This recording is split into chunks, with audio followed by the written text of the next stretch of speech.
Hello guys, now we go to talk about the handling of the double card. In the DVD's Utopia, I talked a long time about the handling of the double card, but in this DVD, because it's my passion, I would like to talk a little more, explaining two tricks. In this routine I insert, I do some of my techniques with the double card, and I hope you like, okay? First, I take the four aces is on the deck, I take out the four aces, okay?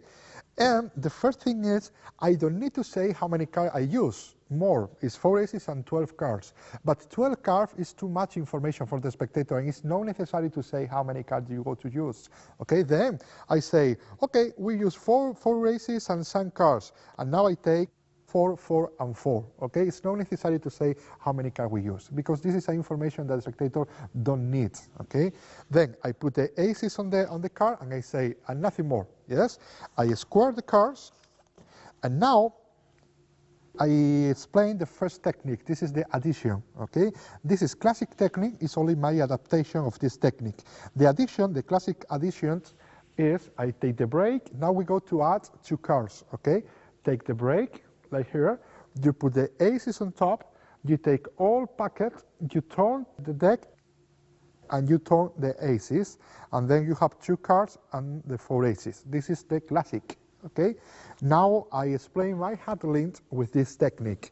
What I do is, I take the 4 aces, but for take the 4 aces I need a excuse. Then, when the deck is sold, I say, okay, we only need the aces and some card for confuse. And then when I say I only need the aces, I take the aces, and here I take the break and deal the second card. And some cards for confuse.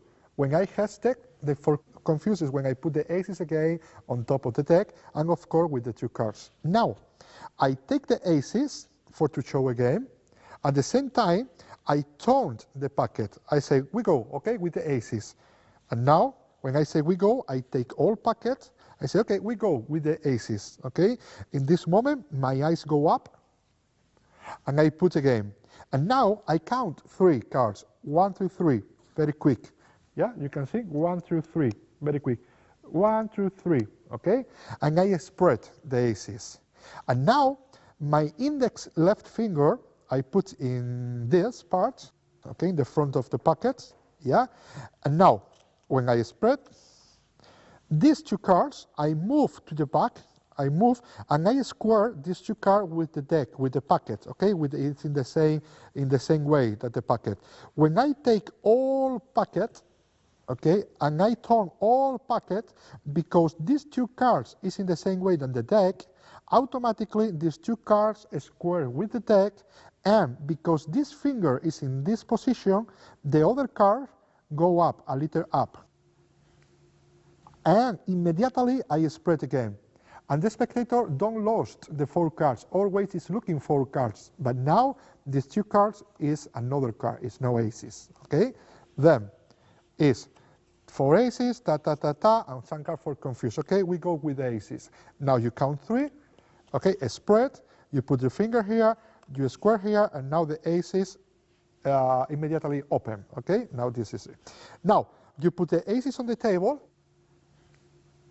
and you go to search the ace of diamond, or any ace. The ace that is in the first position is the ace that you need to search. Then, what I do is, okay, I need the ace of diamond, maybe. This is what I do. And this is a very good excuse for to put this ace face up, because later we make a situation for to do the secret move, okay? And now I say, some aces, and this card is only for confuse. When I say again, this card is only for confuse, I count 4 cards, I show at the same time, okay? I put on the table and I say, and this card is only for confuse, okay? We start, okay, we start. Now, you start the trick, but the trick is almost done, okay? You take the packet and you say, 3 cards, a square, on this ace. This is not an ace. These 3 cards, on this ace. And now, when you go to say, and 3 cards, is when you see 1 card is face up, okay? And now, when you go to put this card face down, what happened really is, with your finger, with your long finger, you move this card a little, Okay, you move this card, you move this card to the back, okay, like so. At the same time that you square this card on the packet, it's like so, okay, and you move the hand, the left hand, a little to the back because you go to put in a correct way the ace. In this moment, because you move the third cards, you only can to take these two cards like 3. You square and like 3. Okay, now is 3 cards and any card, 3 cards and any card, 2 cards and 1 ace. Okay? And now I do the Ascanius spread with only one hand. For to do the Ascanius spread with only one hand is like this.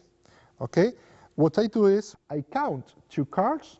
I have now 2 cards. Okay? I count 1 and 2. And now, if these 2 cards don't exist, what you need to do also is this geste. Okay? Very easy. But you do that with the double card. Okay? It's no difficult. You do exactly the same. This is a little exaggeration, okay? You do exactly the same with the double. You don't need too much. You only do that. And these 3 cards, also, you take the 3 cards like a packet, okay? Be careful, you can discard this. And you put face down this card. And now you take these 3 cards like a packet, okay? Remember, these 2 cards is possible to square. And you put the cards on this ace, okay? And also you say, 3 cards from every ace. This is not true, because here is 2, here is 4. Okay, now, you say, one by one the aces is coming with the ace father. Okay? Now, I do a real Ascanius spread. I do that. Ta, ta, ta, ta, ta, ta, ta, ta, ta. And now, I pass this card, the first card, the second position from the bottom, for continue doing the Ascanius spread with 4 cards, okay? But this card is the ace, because this is in the top position, and we put in the second position for the bottom, okay? You do the Ascanius spread, and I put, again, the pile on the table, yep? And now the first ace. You say the first, down, take the packet, and what you do here is exactly the same move that you do in the last ace. Then you need to make the same move, because when we do the secret move in this pile, the people associate this move to every ace. Then when you do the secret move in the last pile, it's normal. Okay. Then you do that. This is a very classic concept. Then do that with this card. You take the ace. Okay. You put here and you say from here to here. Now you turn the card. It's not here. And now I do the spread. How I do the spread? Normally, or in the classic spread, is you take 1, 2, 3, and 4. Yes?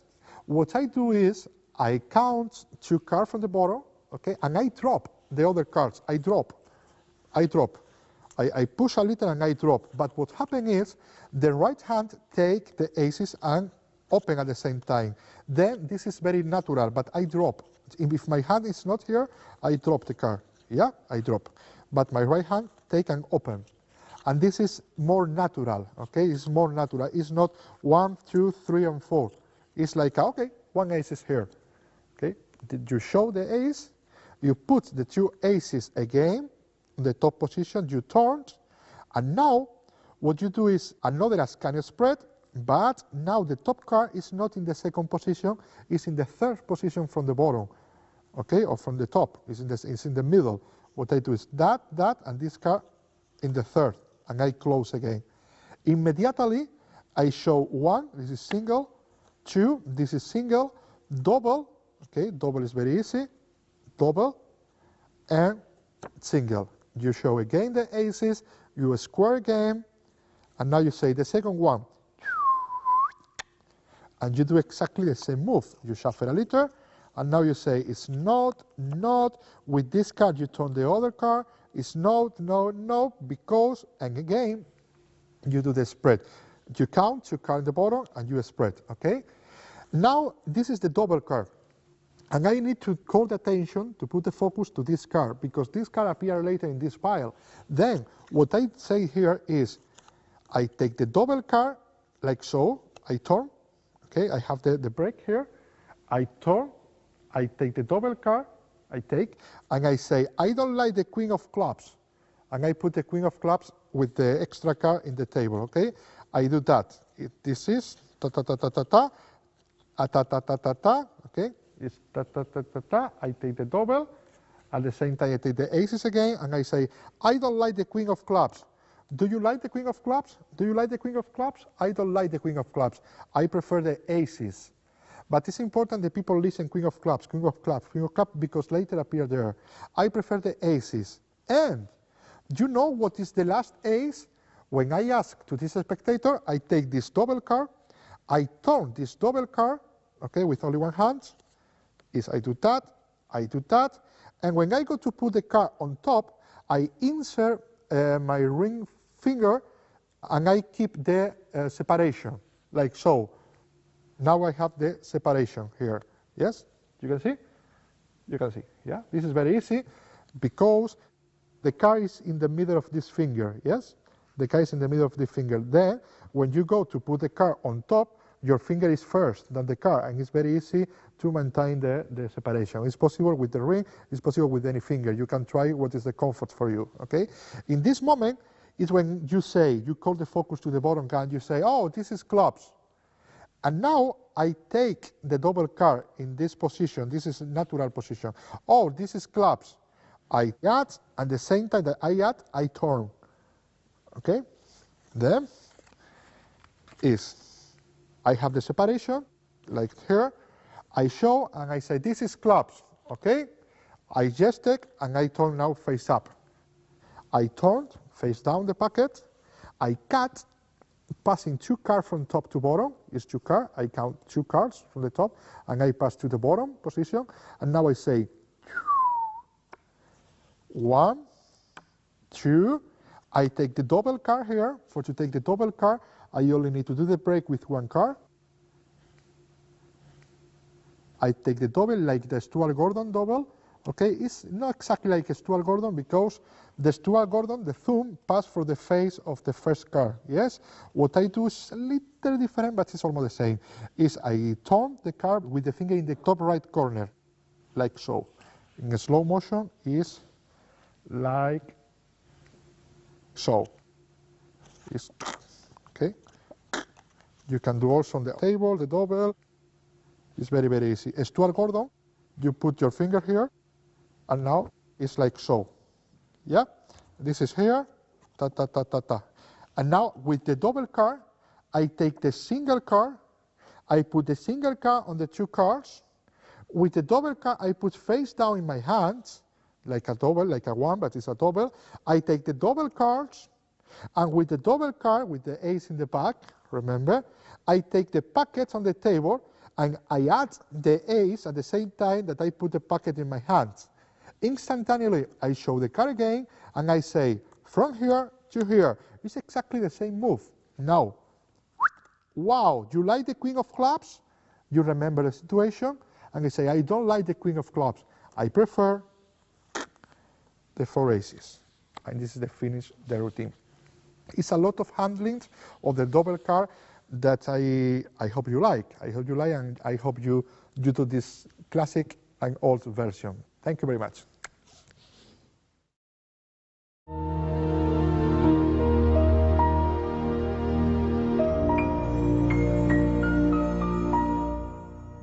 Hello and again, guys. Now I try to perform a trick for you. I like this trick, and I perform this trick because I would like to talk about something. I need 4 piles, okay, like so. Now, one spectator point any of these piles, maybe this one, and I tell you, okay, then you don't need to follow the 5, you don't need to follow the ace, you don't need to follow the jack, you need to follow the queen, okay? Now I start to move. Where is the queen? And the spectator always tell you, ah, here he is. And I say, yeah, you win. But you win always because I am a good man. Because the other piles is the other queens. Okay? I talk about this trick I like, and I talk about this trick for explain you, for show you how I can take directly 2 cards. Okay?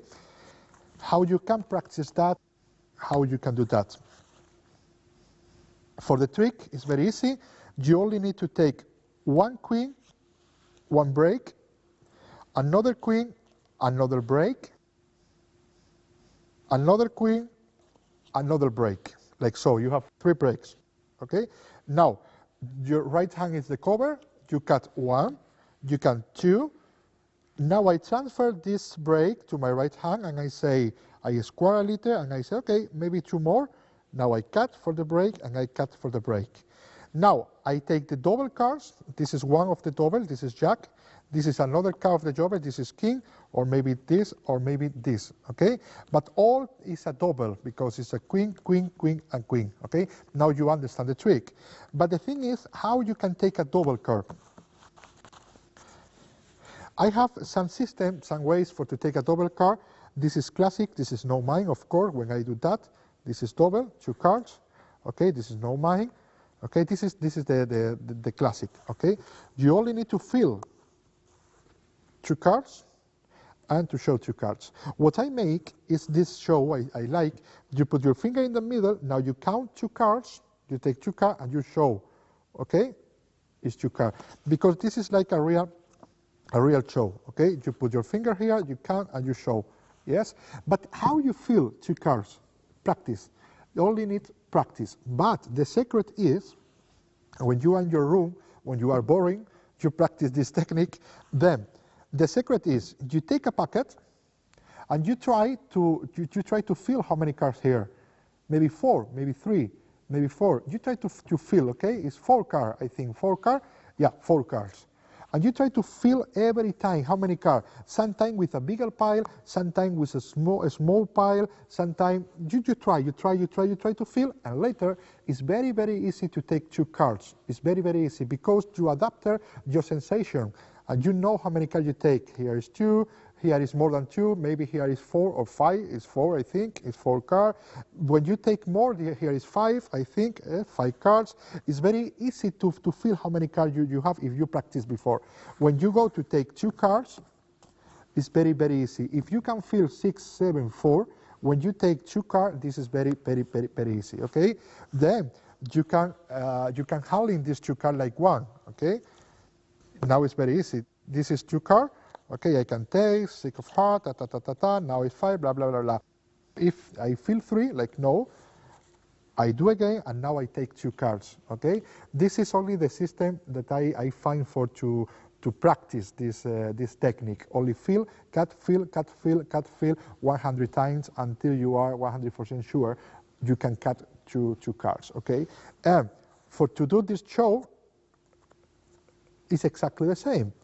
You put your finger, you put in the middle, and now with your thumb, you feel 2 cards. You feel where you need to cut. Now with the index finger, you take and turn, okay? And you put again, and now you change or anything, okay? It's only this little theory about you can practice this hard technique. It's hard, but very, very good. I hope you like.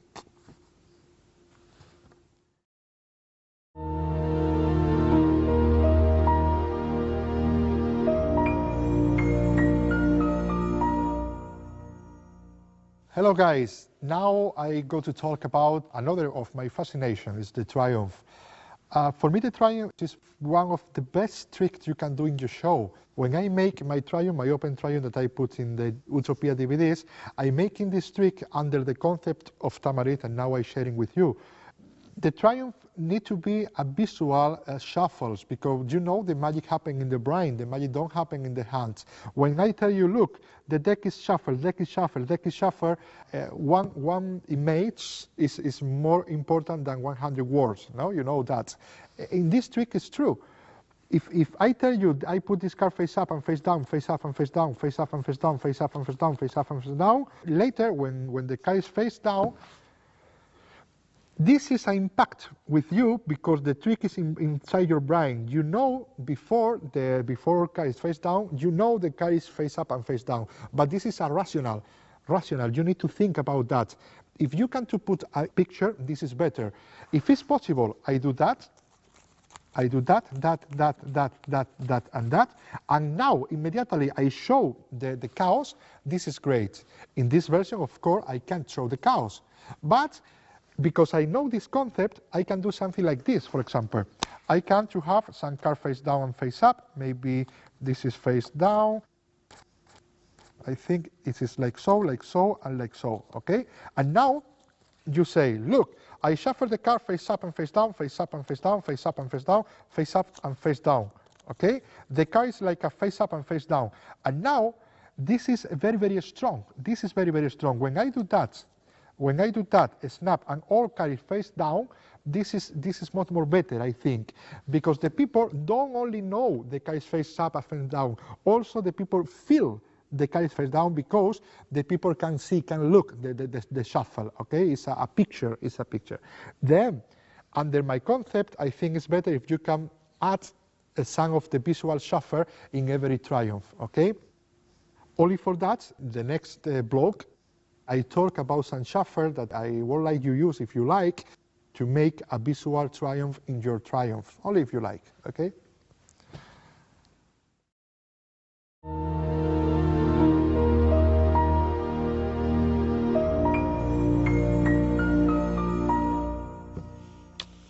I do a question now. Why oil and water is a trick but the people don't like too much? Okay, it's very, very good trick, oil and water, but the people don't feel like, wow, very big miracle. And the triumph is the opposite. The triumph is very, very, very strong. And if you compare both tricks, it's almost the same. In every trick, go from one order to other order, okay? What is the difference? The difference is in the oil and water, the people feel you know the order of every card in every phases. In the first phase, the card is face up and face down alternative, one by one. The people know you know how is the order. When you snap your finger, the color separates. You know the order too. It's like the people feel you have the control of every card every time, okay?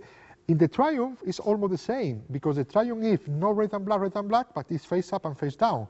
What's happened in the triumph if you pass from chaos to order, and this is great for the people. How is possible the magician have the control of the chaos situation? No? This is stronger than the oil and water. I try to use this concept in my routine of triumph, and what I show you is some visual shuffle to put in your triumph, like I tell you in the introduction. Okay? One of these shuffle is this one. In a lot of versions, we find in this situation, with the half face up, with the other half face down. Okay? What I do in this case is, I take the deck and I cut any place. I cut and complete any place, okay? I cut again. Now, if the card that appears here is in the same way, face up and face up, I can shuffle the top part. And I finish with this false shuffle, okay? But if when I cut, the card that appears is in the opposite way, this is face up and this is face down, I can't shuffle, I cannot shuffle. Then I need to complete the false shuffle. False shuffle is that and that, okay? Then I cut, this is opposite, I can't, this is opposite, I can't, this I can shuffle, this is opposite, I can't, this is the same, I can shuffle, this is the opposite, I can't, this is the same, I shuffle, this is the opposite, I can't, this is the same, I shuffle, okay? And now you only need to find the back-to-back, this is very easy, cut, and you are exactly in the same situation, okay? But because you use that, your triumph, I think, is a little more visual. The people, it's like a picture, okay? The people see the cows, they see the cows like a picture. Now the people is convincing. It's not necessary to say, look, one face up, one face down, one face up, one face down. Now it's like if you give a picture to the people, okay? Another thing you can use if you are in the same situation, sometimes we are in this situation, yes? Is face down, face up, and one card here. This is the shoes card, okay? How we turn this packet when we show like in the original version by Diverno, but in the hand, how I can do that? What I propose is that you cut in the face up cards, and you say some card is face up, you cut in the face down, and you say some card is face down, and now you, with your thumb, you cut the back and back. With your thumb, it's very easy to feel where is exactly the middle. Now you take this pile and you say, Sanka is back to face or face to back. Okay?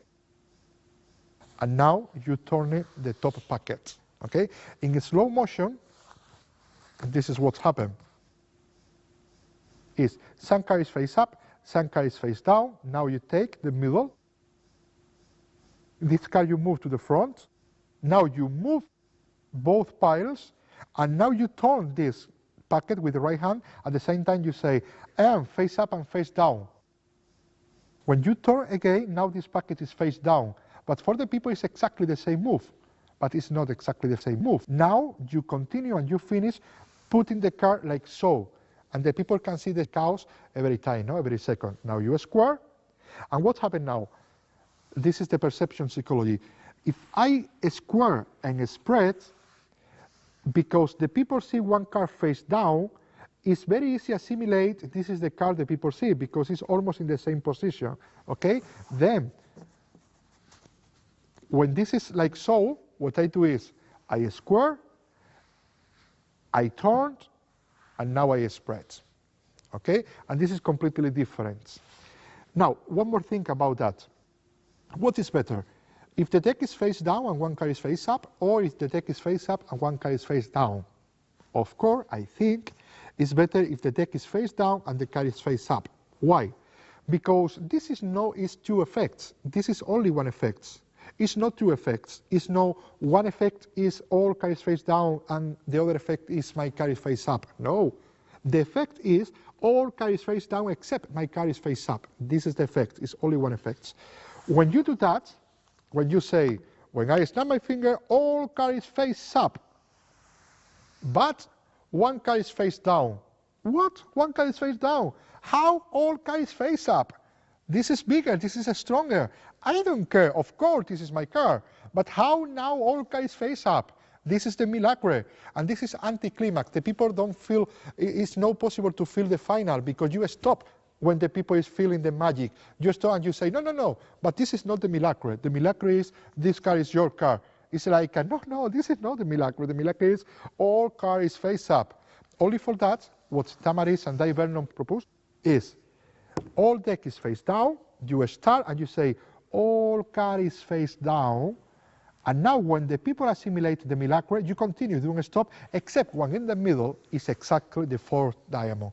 And with your words, you put both effects, it's only one, but for you understand, both effects together, because it's only one effect, okay? Then is, after the shuffle, face up and face down, this is also good.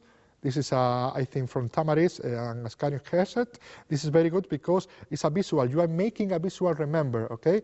That the card is not face up, the card is face up and face down. Okay, face up and face down. You are making the remember here. Face up and face down. I only need to blow, and now all card is face up. And now you say no. Because now you know what is happening in the deck, only because you see the fingers. And now you say no, no possible. And now you show the final. All card is face down except one in the middle is exactly your card. And now the people feel the milagre, feel together, all sensation together, okay? One more thing about that is, I think it's from Arturo Ascanio, because one old guy told me this is from Ascanio, but I don't know because I never read this idea, what I explain now, and the people that I ask don't tell me nothing, the people don't know, because what the people don't tell me is very old guy, is now not with us. If it's from Ascanio, it's never published. It's not in book, it's not in print, it's never published, okay? And it's only for confuse your mind, for confuse more your minds. In this moment where the card is face down, face up, and one card, okay, like before, what Ascanio do is he cut in the face up, but he say the opposite. He say, look, some card is face down, some card is face up, and some card is face to face, okay? And what's happening is, what you're looking is the opposite, what is happening. This is more chaos inside your mind. No, this is like a chaos, chaos, chaos, chaos, and chaos. And later, I think, this is more strong, okay? Then, this is where only some ideas about one of my fascination, the triumph. I hope you like, and I hope you use if you like, okay? And now I explain you a little routine that I do. I don't put the routine separate because I think my best routine, my routine, the best triumph, is the open triumph, and I put my routine in the Utopia. I invited you, if you have this set of DVD, you can see this routine if you like, because in this routine I put all this concept, the picture shuffle where the people can see the chaos until the last moment, okay? Now I show you some routines, and I hope you like.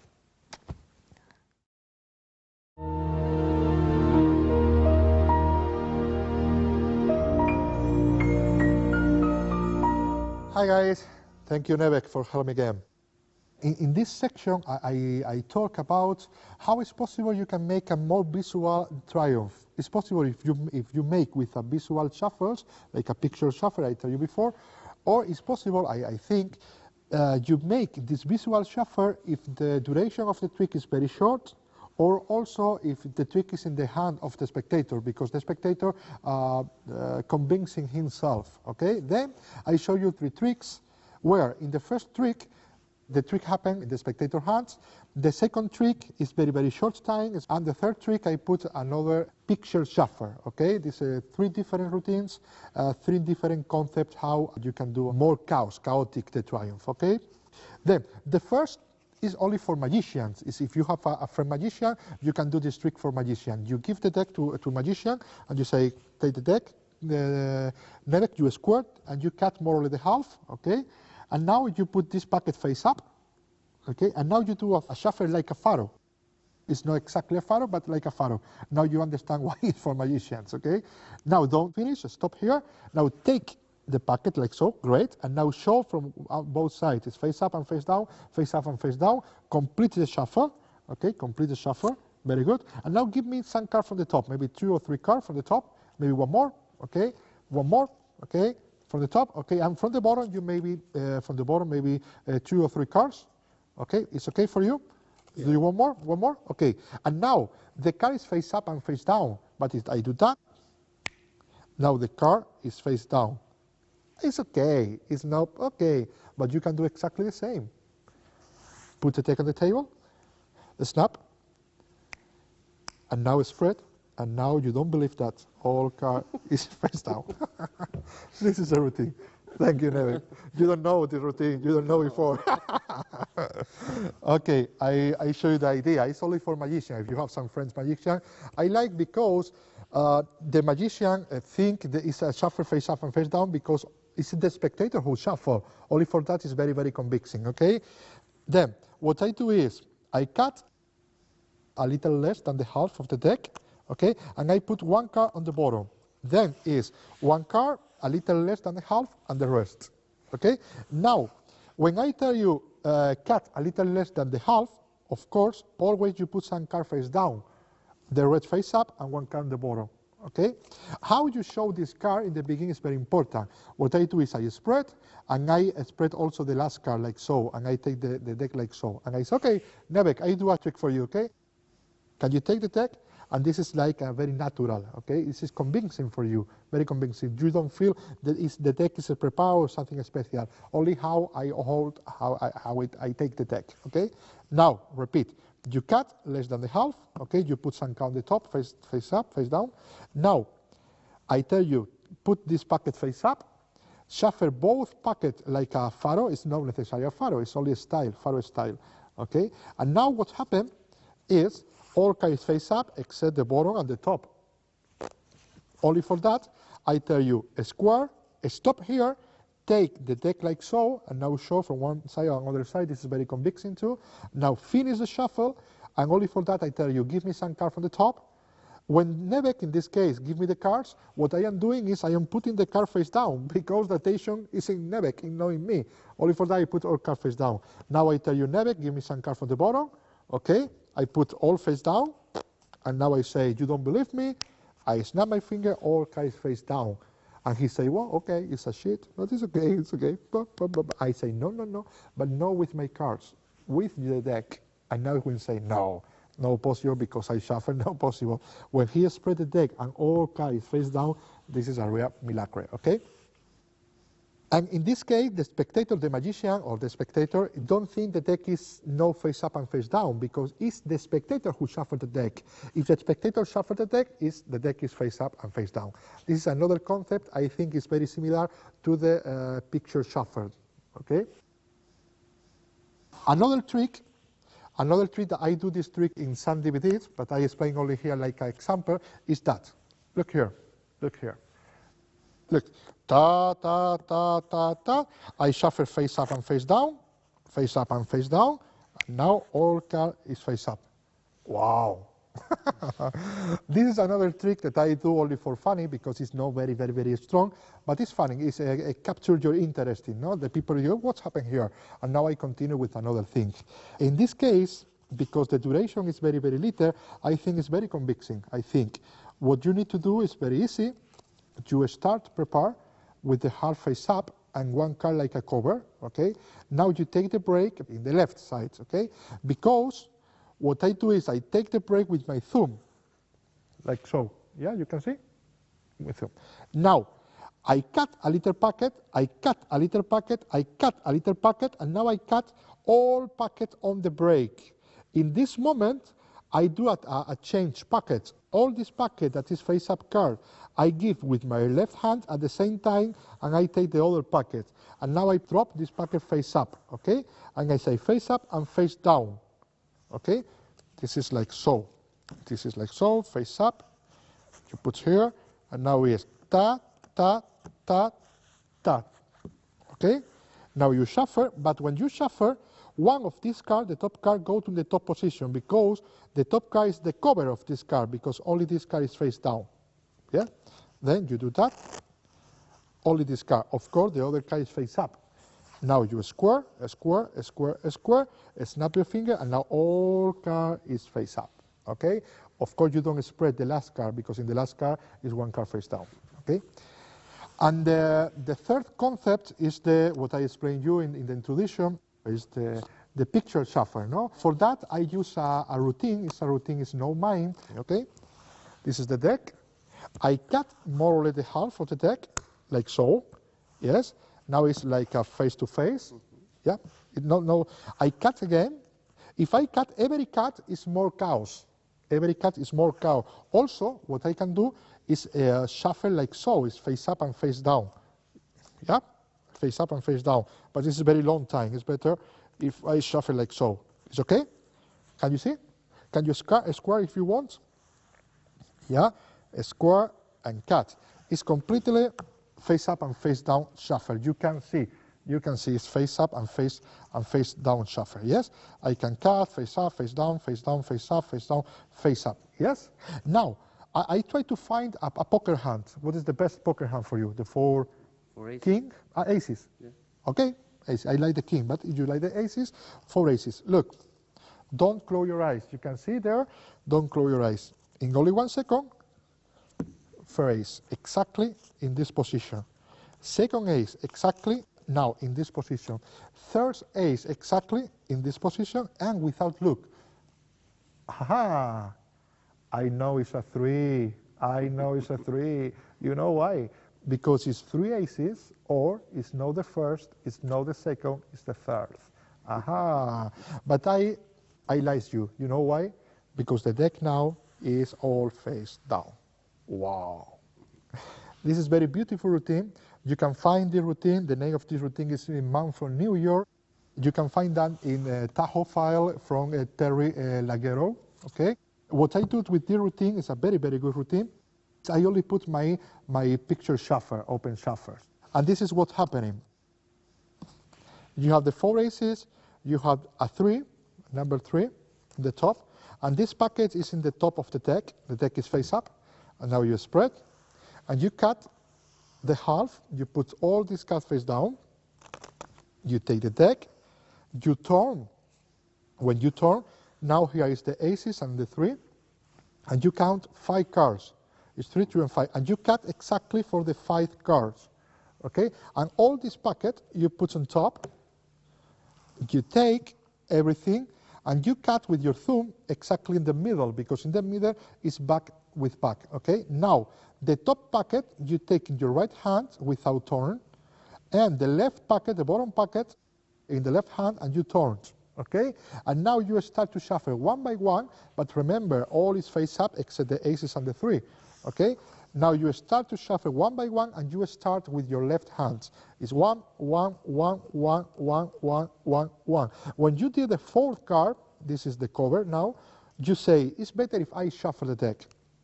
And you do like a faro, it's not a faro, of course, like a faro. And now I start with my handlings, okay, to show the chaos. I put all like this, the spectator can see the little chaos, Okay, now I take that like a chaos, okay, I square, but I cut. When I cut, I put my pinky in the middle between both piles. Okay, I spread, but I only spread the middle part.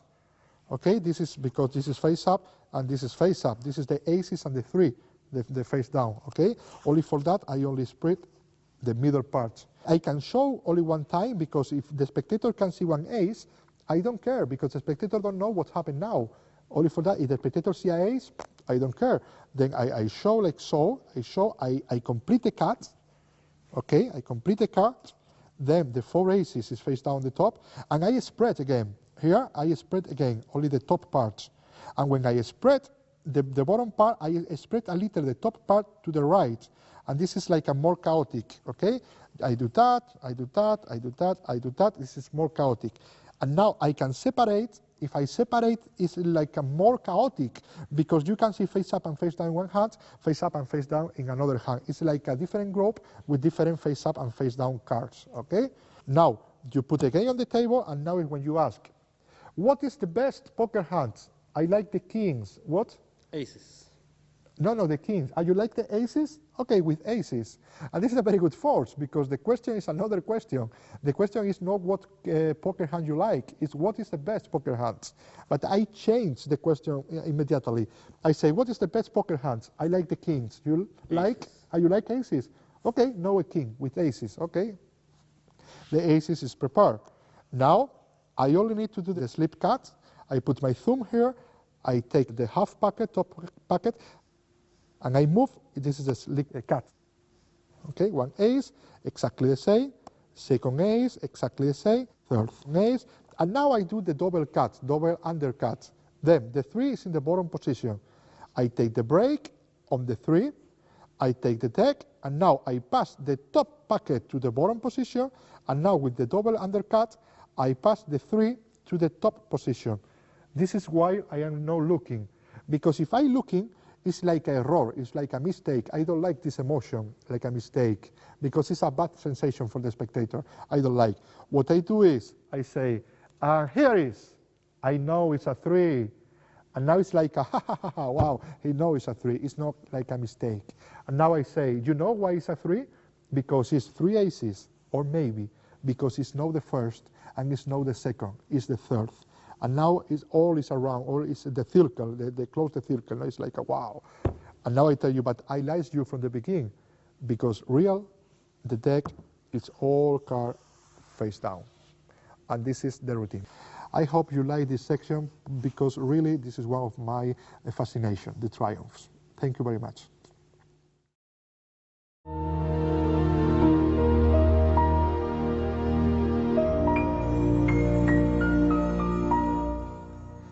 Hello, welcome to my section stack deck, about the stack deck. You have a very, very, very good weapon with a stack deck. The problem with me, with my attitude, with my style of magic is a stack deck forced to me change my style. Only for that, I don't use a lot of the stack deck, except in some moment where I want to do a very strong trick. I talk about my stack deck. I make this stack deck more than 10 years ago when I am doing a work about the size tabbings. Then the mnemonic from Tamaris is not yet in print, is not yet in book. I read something about the Tamaris because I talk with him, but I haven't book, it's not exist yet. Then I am doing trick with size tabbings. The problem is when I try to do the size tabbing trick like a memorized deck, I have a problem because you know the size tabbing have some problems for to do a memorized tricks. For example, the alternative colors. Always the size tabbing is red, black, red, black, red, black, red, black, red, blah, blah, blah, blah, until the final. Also the alternative suits. Always is a spade, hearts, clubs, and diamonds, spade, hearts, clubs, and diamonds, spade, hearts, clubs, and diamonds. All says is alternative values. Always is 3, 6, 9, ta, ta, ta, and the same value repeats 4 times, okay? It's some problems if I want to do a memorized routines. Of course, if you do another routine where the order is not exposed, you can do a lot of miracles with the size tabbing and with another stack deck, okay?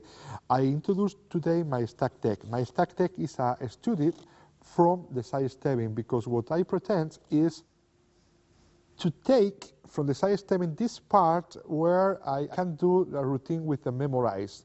Then now with my stack deck, it's from a side stemmings, you can see the suit don't repeat, the color don't repeat, blah, blah, blah.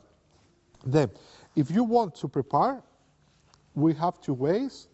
One way is with anti-pharos, another way is with pharos, okay? I use with pharo when I am front spectators. Now I explain how you can do that with anti-pharos. Of course, you can search and deal one by one, and you make the deck. But now I show you, I explain you very quick how you can prepare the stack from anti-pharo and pharo. For anti-pharo, it's very easy. You need to separate the suit, spade, heart, clubs, and diamonds. The suit is in order from ace to king, every suit, okay? Now, the first thing, this is a very important thing you need to assimilate in this moment, is you need to take the jack and the 3 from every suit, jack and 3 from every suit, jack and 3 for every suit, okay, and a spade 2. Remember, the order of the suit is a spade, heart, clubs, and diamond. Spade, heart, clubs, and diamond. And now you move one step to the left. And this suit, go to the diamond, of course, because it's one step, okay? And now you insert in the same position, but in the other suit, okay? In the same position, but in the other suit. Like so, like so, like so, like so. And now, if you want to have the stack deck, now it's very, very, very easy. You need to put here the king, here the number 4, here the number 7, and here the number 9. King, 4, 7, and 9, and nothing more. Now, only need to take one by one the cards, like so. And now, when you finish to take the cards, you have the stack deck in your hands, okay? I continue, blah, blah, blah, blah, blah, blah, blah. And now, when I spread the deck on the table, you can see how the suit repeats, you can find how the color also repeats, and you can find another property that you can't find in the side stemming for to do a memorized routine or any routine where you expose the order. This is the stack deck. For example, here is 5 card red, here is some blacks, here is some red, here is some hearts together, here is some diamonds together, the suits repeat, and it's no possible the spectator feel the order. When I do the memorized deck, you can see in the show, I say one by one, and the spectator don't feel this is an order, okay? This is like anti-pharo. You can make the order in your house. But what happens if you are from the spectator, and for example, you want to prepare this exactly the same order from a new deck, okay? From a new deck, it's very, very easy. You open the deck, okay? You open the deck, you take the deck, and now you remove the jokers and the advertising cards, yeah? And now you take the spades cards, you put at the bottom, the diamond cards you put at the bottom, okay? And now this card you spill one by one. If you want, one more time, sorry, if you want, you don't remove the jokers, and when you pass the card to the bottom position, it's possible. What you're doing now is spill this card, inverse the order, put in the bottom, and it also reverse the hearts. And now you find the jokers. Now you take one joker, two joker, and you remove. And this, for the spectator, what you are doing is searching the jokers, okay? And real, what you do is, you have from ace to king, ace to king, ace to king, ace to king, spade, hearts, clubs, and diamonds, okay? Always is the same sequence. Is spade, hearts, clubs, and diamond. But now what happens is I put the spade in the bottom position. Now, I take out the number 3 and jacks. 3 and jacks. Okay, like so, 3 and jacks, 3 and jacks, 3 and jacks. I can do any trick with 3 and jacks, like a reset or another trick where I need 4 and 4, okay? I take the 3 and jacks, and now, in this order, spade, diamond, clubs, and heart, I pass these 2 cards from bottom to top, and I put the 3 and the same order, okay? But in different suit, in the suit that is coming. This 3 between 2, and 4, this jack between 10 and queen, but in the same order, the order that is appearing. Okay? It's this 3, this jack, this 3, this jack, this 3, this jack, okay? Very good. And now, you need to cut every suit. The first suit you cut for the king. You remember it's king, 4, 7, and 9. I cut the king. I cut the diamond for the 10. I cut the clubs for the 8. And I cut the heart for the 5. Okay? And now I need to cut exactly for the 8 of clubs. This is the middle exactly. I do a faro shuffle, like so. And now I spread. I cut the middle exactly. I need to search where is the middle, it's the 10 of diamond. I do another faro. And now I have the stack deck, okay? This is how you can make the stack deck with anti-faro and with a faro. And now I show you how you can handle the deck, okay?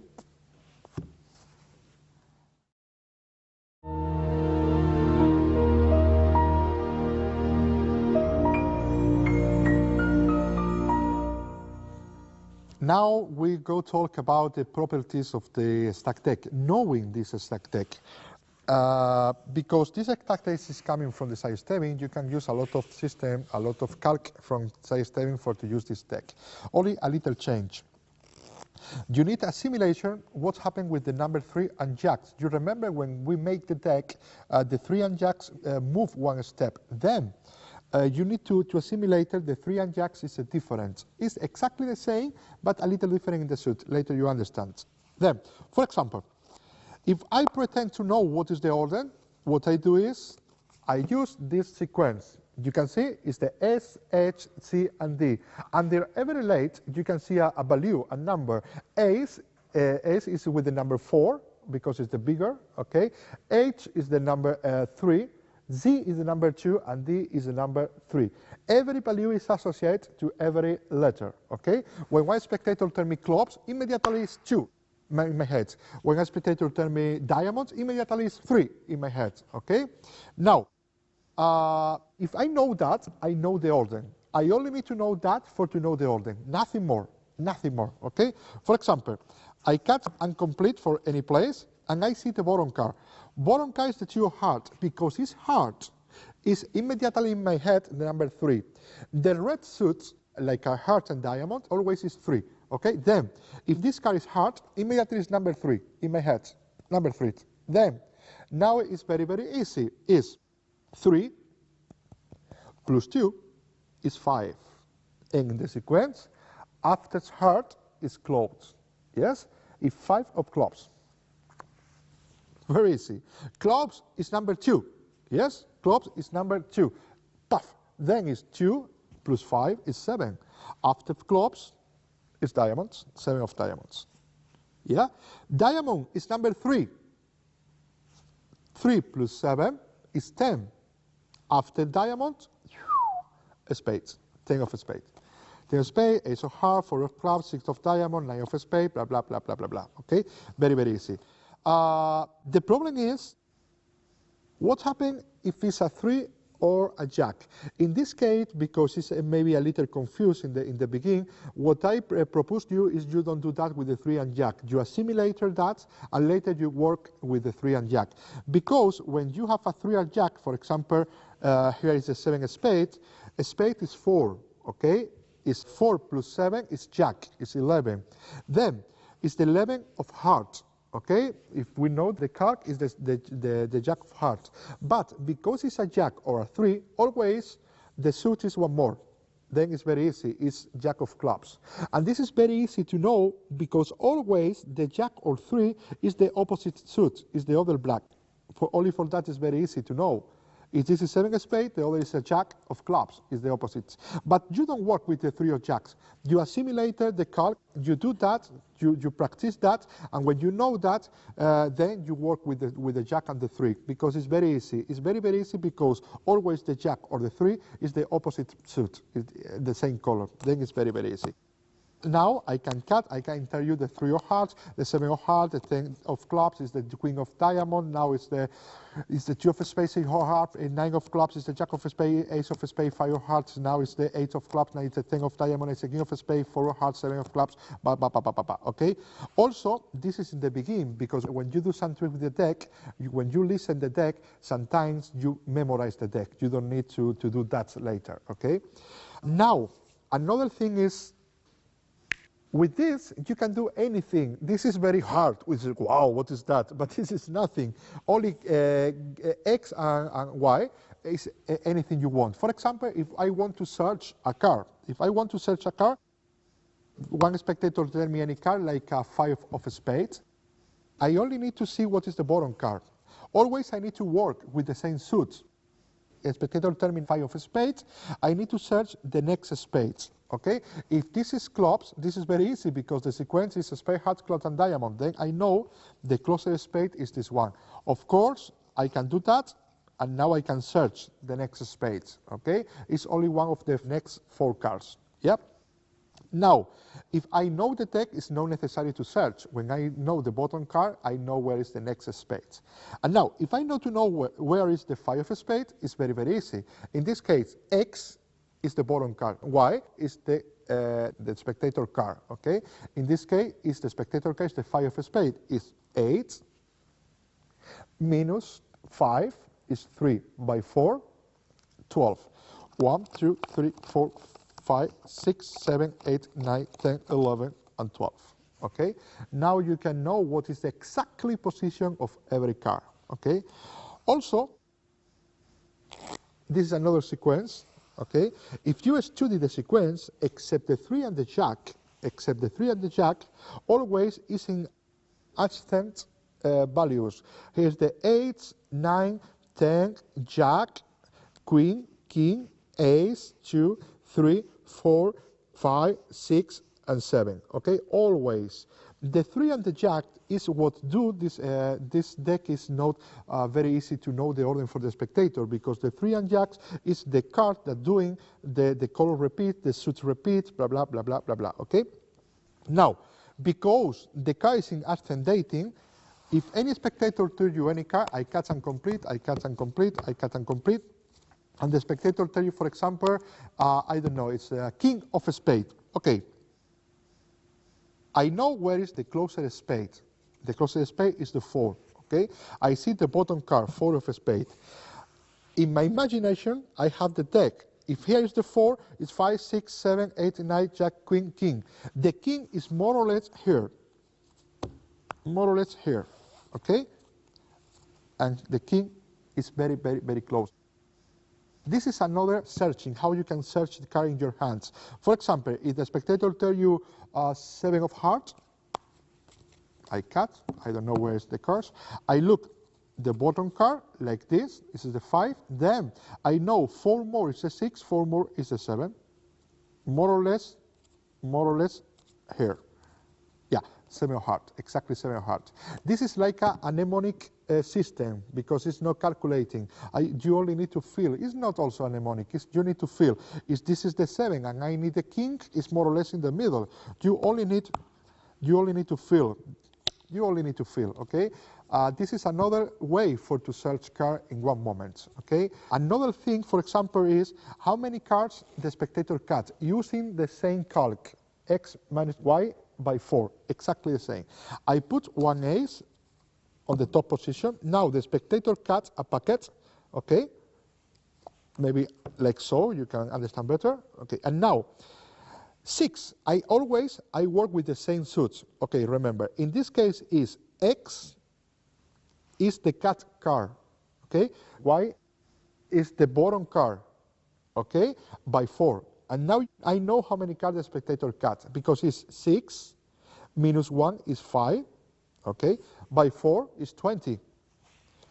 1, 2, 3, 4, 5, 6, 7, 8, 9, 10, 11, 12, 13, 14, 15, 16, 17, 18, 19, and 20, okay?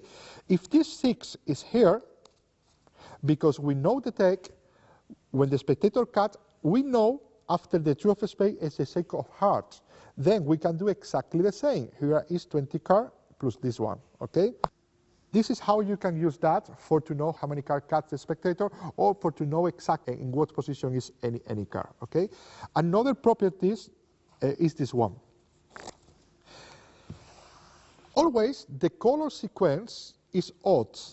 Never you can find an even number of colors together. For example, it's always 3 red and 3 blacks, 1 by 1, 5 together, always 1, 3 or 5, never 2, 4 or 6, never.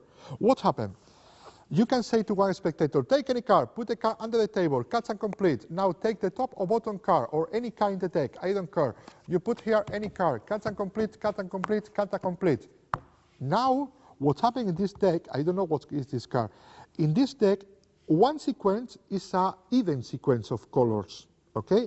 It's not necessary to memory one by one the cards. I only need to search where is even sequence. This is 3, 1, 1, 1, 1, 1. This is 5. This is 1, 1, 1, 1, 1, 1, 1, 1, 1. This is 5. This is great. 1, 1, 1, 1, 1, 1. This is 3. This is 1, 1, 1. Here is 2 cards. This is an even sequence. Okay? Then I know after the 7 of diamond is the 10 of spades. Okay, very, very easy. It's not necessary to say myself one by one the cards. I only need to search very, very quick where is an even sequence, and now I know the cards. Another thing is the spectator take any card, I don't look. The spectator put the card in another place, I don't look, I don't know what is the card. You know, like a spectator, what is the card. I don't know, I don't see. I cut, I cut, I cut. What happened? Now in the deck is 2 sequences even, where the spectator take the card, because now this area is even sequence, and where the spectator put the card, because the spectator put the card in an odd sequence, and now this is even sequence. Now it's 2 even sequence on the deck. I only need to search. Look, this is, in the beginning, look, this is 4 black. It's 4 black because this is red, okay? Then, because I know the deck, I know after the 7 spades is the jack of clubs. Yes? If I search the jack of clubs, ta ta ta ta ta ta ta ta ta ta ta ta ta, I don't know where it is, jack of club, jack of club, jack of club, I can see here is another even sequence. Okay, when I put the jack of club in his place, again, this is odd and this is odd. Then this is how you can work with only colors, not with the deck. Another thing is another property for to know what is the middle cards, exactly the middle cards, for to do a pharos or anything, is very, very easy with this deck, because the middle card always is 1 more or 1 less from the bottom card. In this case, it's a 5. The middle card is or 6 or 4. Always. I cut. This is a 4. The middle card is or 5 or 3. If I cut 9, the middle card is a 10 or 8. I only need to cut. And here is the middle exactly cut, because it's 1 more or 1 less. And then it's very, very easy to cut exactly 26 cards. Very easy to cut, okay? Another property is this one, okay? You can see it's 17, 13, 9, and 13. With this property, with this sequence, you can know where is every value. And this is great for to do a lot of trick. For example, you do that, and the spectator take any card. For example, the 4 of spades, okay? I cut from where the spectator take the card, and now I count 17, 1, 2, 3, 4, 5, 6, 7, 8, 9, 10, 11, 12, 13, 14, 15, 16, 17 is the other 4, 13, 1, 2, 3, 4, 5, 6, 7, 8, 9, 10, 11, 12, 13, and now I count 9, 1, 2, 3, 4, 5, 6, 7, 8, and 9, okay? Always you know where is the other values with this order, 17, 13, 9, and 13. But if you see on these numbers, now appear the letters is spade, hearts, clubs, and diamond, because 17 is from spade, 13 is for hearts, 9 is for clubs, and diamond is 13 again, okay? Then I put in the same position. If any spectator take any card, like this one, I cut, I see the bottom card, okay? I know what is the card because I know it's the 8 of diamond, it's the jack of hearts, I know the card, but now I know where is the jack of clubs, the jack of diamond, and jack of spade. And I can do a lot of trick with that, okay? And what I want to explain for the last part, this is the last, is the mirror. You can do any mirror deck, any mirror stack with this stack deck. For the mirror, if you're using a lot of trick with a mirror deck, what I do is I put the king of spades in the bottom position. Now I separate 2, 2, 2, 2, 2, 2 by 2 all decks, 2 by 2 all decks, like so. 2, 2, 2, 2, 2, 2, 2, 2, 2, 2, 2. When you finish, now you take the pile, you cut, putting the king on the top, or you cut this pile, putting the 8 on the top, okay? And now this is exactly the same sequence. It's king, 10, 3, jack, ace, queen, 3, king, 4, exactly the same sequence. If I reverse this deck,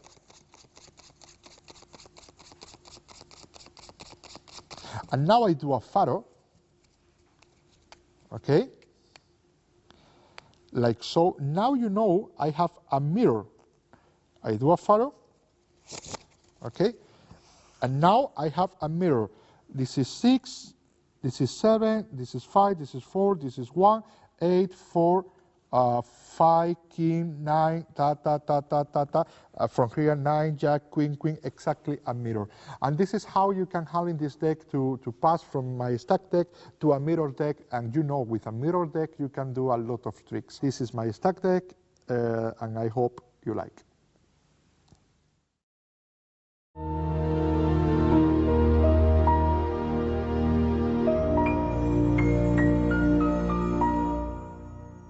Hello guys, now I go to talk about the C10 system. C10 is the name in Spanish, is cada 10, is every 10 cards. This is a very old principle. You can find this principle in the trick from Mo, move a card. This is a great system for he do a memorize routine, very, very good. What I explain here is my handling about this system, how you can shuffle the deck with the card prepared, how you can memorize the card, blah, blah, blah, blah. Now you understand me. This is possible with a borrowed deck. The spectator shuffle the deck. When the spectator shuffle the deck, what I do is you give me the deck, blah, blah, blah, and now I spread the deck. What I need to do is I memorize 4 cards. The card that is in the number 10, 20, 30, and 40, okay? It's very easy, 3, 4, 5, 6, 7, 8, 9, 10, like the 4 of hearts. 1, 2, 3, 4, 5, 6, 7, 8, 9, 10, 4 of clubs. This is very, very easy. 1, 2, 3, 4, 5, 6, 7, 8, 9, 10, 6 of clubs. And now 1, 2, 3, 4, 5, 6, 7, 8, 9, 10, 2 of diamond. Because 4 cards is difficult to memorize because you are talking, you are thinking about what do you do later, blah, blah, blah, blah. What I do sometimes is this little gag. It's a gag. It's very bad gag, but for me it's very, very good. When I do that, I pretend to memorize.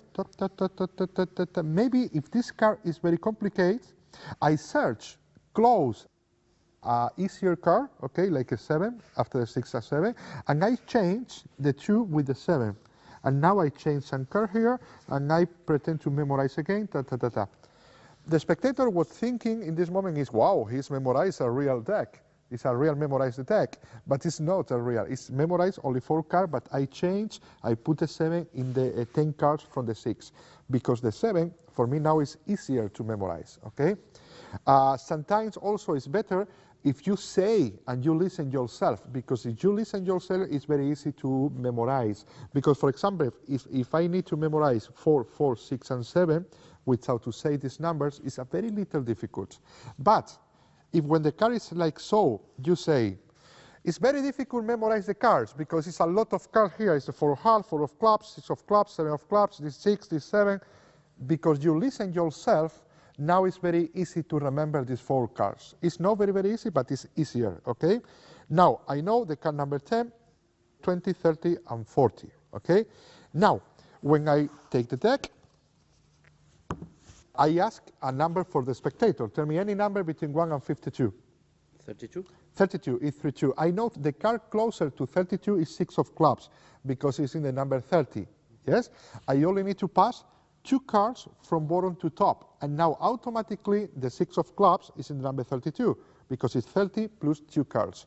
I only need to move no more than 5 cards, never more than 5 cards, and always one of these 4 cards will be in the number that the spectator tell you. Okay, in this case, if you tell me 38, I only need to remove from the top to the bottom 2 cards, and now the 7 of clubs in the number 40 will be in the number 38. Understand? Okay, this is one thing. Okay, and another thing is the first card, the Jack of clubs, is a force card. You take any card, this is a force card, okay? And now the spectator take another 2 cards. Don't look, one from here, I don't care, another card, okay? Here and here. I only know these cards. Now I do the system to look and say the card at the same moment with this card and this card, okay? And because I can say that this card before I turned, what's happening is the sensation of this card, because it's very short time, influence the other cards. Look what's happened. Nevek, you take 3 cards. I know the card is exactly the ace of spades, the king of diamond, and the jack of clubs. Yeah? Why I explain that? What relation have that with the C10 system, with the every 10? Very, very easy, because remember, I think I don't change 1, 2, 3, 4, 5, 6, 7, 8. Yeah, 9 and 10. 1, 2, 3, 4, 5, 6, 7, 8, 9, 10 is the 4 of clubs, is the 6 of clubs, and is the 7 of clubs. Okay? Now, if I fusion both ideas, I can give the sensations, I know the deck. Why? Because you told me a number. What number you told me before? 32. 32. When I pass 2 cards, now the 6 of clubs is in the number 30, now it's in the 32. But also, I know what is the kind of number 12 and 22. Because you remember, 4 of hearts, before it was in the number 10, now it's 12.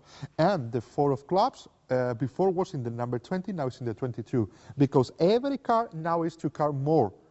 Then, I can tell you, I know the deck. Tell me a number. 32. I pass 2. The 32 is the 6 of clubs. Look, 1, 2, 3, 4, 5, 6, 7, 8. And now I do the Vernon, I think it's from Vernon, idea, to say at the same time that I look.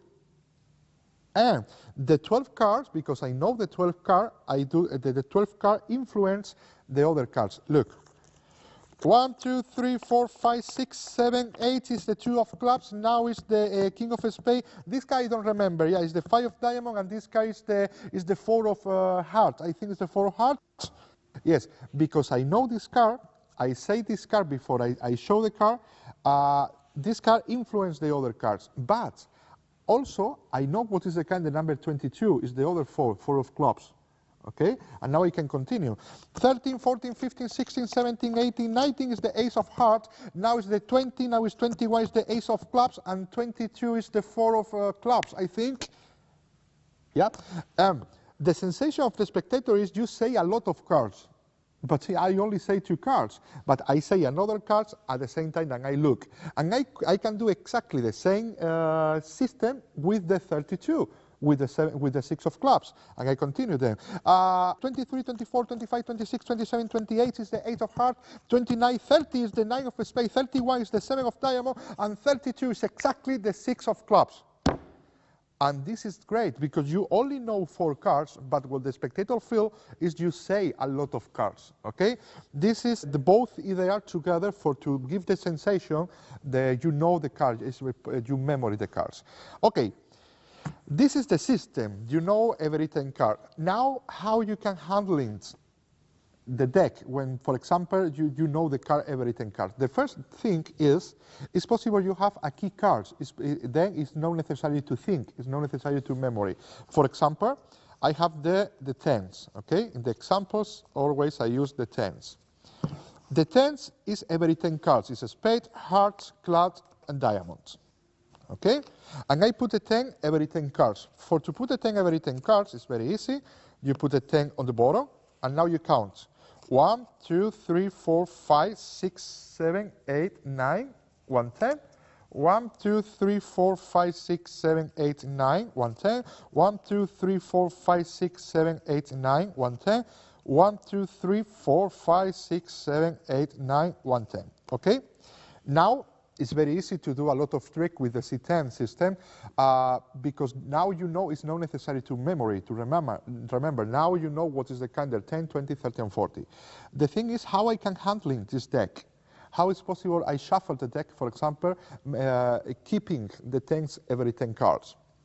I give you now some ideas. For example, for you understand me, the deck is 4 packets of 10 cards, and 1 packet of 12. This is the deck. 4 packets, 10 cards, 10 cards, 10 cards, 10 cards, and 12 cards. Okay, it's 52 cards. Now, every 10 is the bottom part from every packet. Okay, it's the number 10, 20, 30, and 40. Yes? If I pass 1 card from top to bottom, now is the same packet, 10, 10, 10, 10, and 12, but every 10 is in the 9th position of every packet. Yep, good. Now it's 9, 19, 29, and 39. Good. Now, I go stand up, I go between the people, and I say, can you shuffle the deck? When I say, can you shuffle the deck, I take a pile. What pile I take? I spread the cards until I can see a 10. Then, when I see a 10, I put 1 card more, okay, and I give the other packets. But this is the deck that rests, because here is 40 cards, because it's face up. And this is the rest, it's 12. It's possible the deck is not complete. Then, if the deck is not complete, here maybe it's 9, 10, 11, I don't know how many cards. But I don't care. The thing is, when I see 1 10, I put 1 card more, okay? And the rest, I give for 1 spectator. I do exactly the same. I spread. When I see 1 10, because it's my key card, I put 1 card more, and this packet I give for another spectator. I do exactly the same, 1 10, 1 card more, another spectator, and this is very good because now it's 10, 10, you do exactly the same, 1 10, 1 more, this is 10, and this is 10. 10, 10, 10, 10. It's very quick because the 9th position of every packet I can spread, and the people never see a 10 in the face of the packet, never see a 10, okay, because it's the 10 and 1 more. Now, I can say, please, shuffle, shuffle, shuffle, and shuffle. And the spectator shuffle the packet, he shuffle this packet, he shuffle this packet, he shuffle this packet, she shuffle this packet. But this packet I don't care because this is the rest, okay? And now this is a very good position when I show my hands. Okay, you shuffle, shuffle, shuffle, and shuffle. Very good. Okay, now, I want you to have a very good shuffle. Then I take the first packet, when I spread, I search very quick for a 10. And I put the 10 again in the 9th position while I am shuffling more on the table. Look, I cut, and I cut. And now the 10 is in the 9th position. I take the pile of the second spectator and I do exactly the same. I spread for the 10 and I say, okay, very good shuffle, yes? Very good shuffle, very good shuffle. Now the 10, again, in the 9th position. Here exactly the same, very good shuffle, very good shuffle. And this is great because, like the last packet, I don't care, because this is the rest card, I can say to the spectator, and you also, please, shuffle and put cards. Then it's the spectator who take the packet, who shuffle the packet, and who do that. And this is great because what the spectator do influence my actions, and naturalization my action. Now my action is natural because he finished this action, okay? But I don't care because this is the last packet. I don't care, this is the rest. What happened now?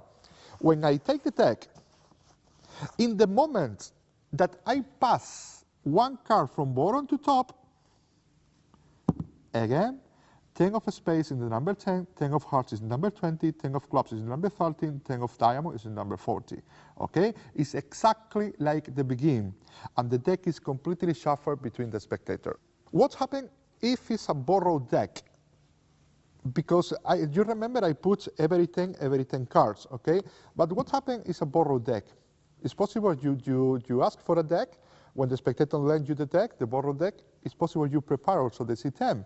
How? Very, very easy. I don't know now where is the 10. If I shuffle, I don't know now where is the 10, okay? What I do is, I say, I don't know if the deck is complete.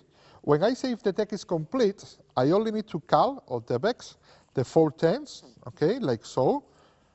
Now I have the 4 tens on the top position. This is very quick, maybe because you are seeing if it's complete, or maybe because you go take out the jokers, okay? Now the 410 is in the top position. When I pass the 410 to the bottom position, okay, I do a shuffle, now the 10 is in bottom position, and I put in the order, spade, hearts, clubs, and diamond. All that at the same time that I is shuffling, okay? Now it's a spade, hearts, clubs, and diamonds. And now I do exactly the same. I give card for the spectator, but I do a visual count. It's 3, 3, and 3. It's 9. It's 3, 3, and when I do another 3, what I do is I take 110 from the bottom. You can see here, 110 from the bottom, and I do exactly the same. It's 3 for you, and the other 3 is 110 from the bottom.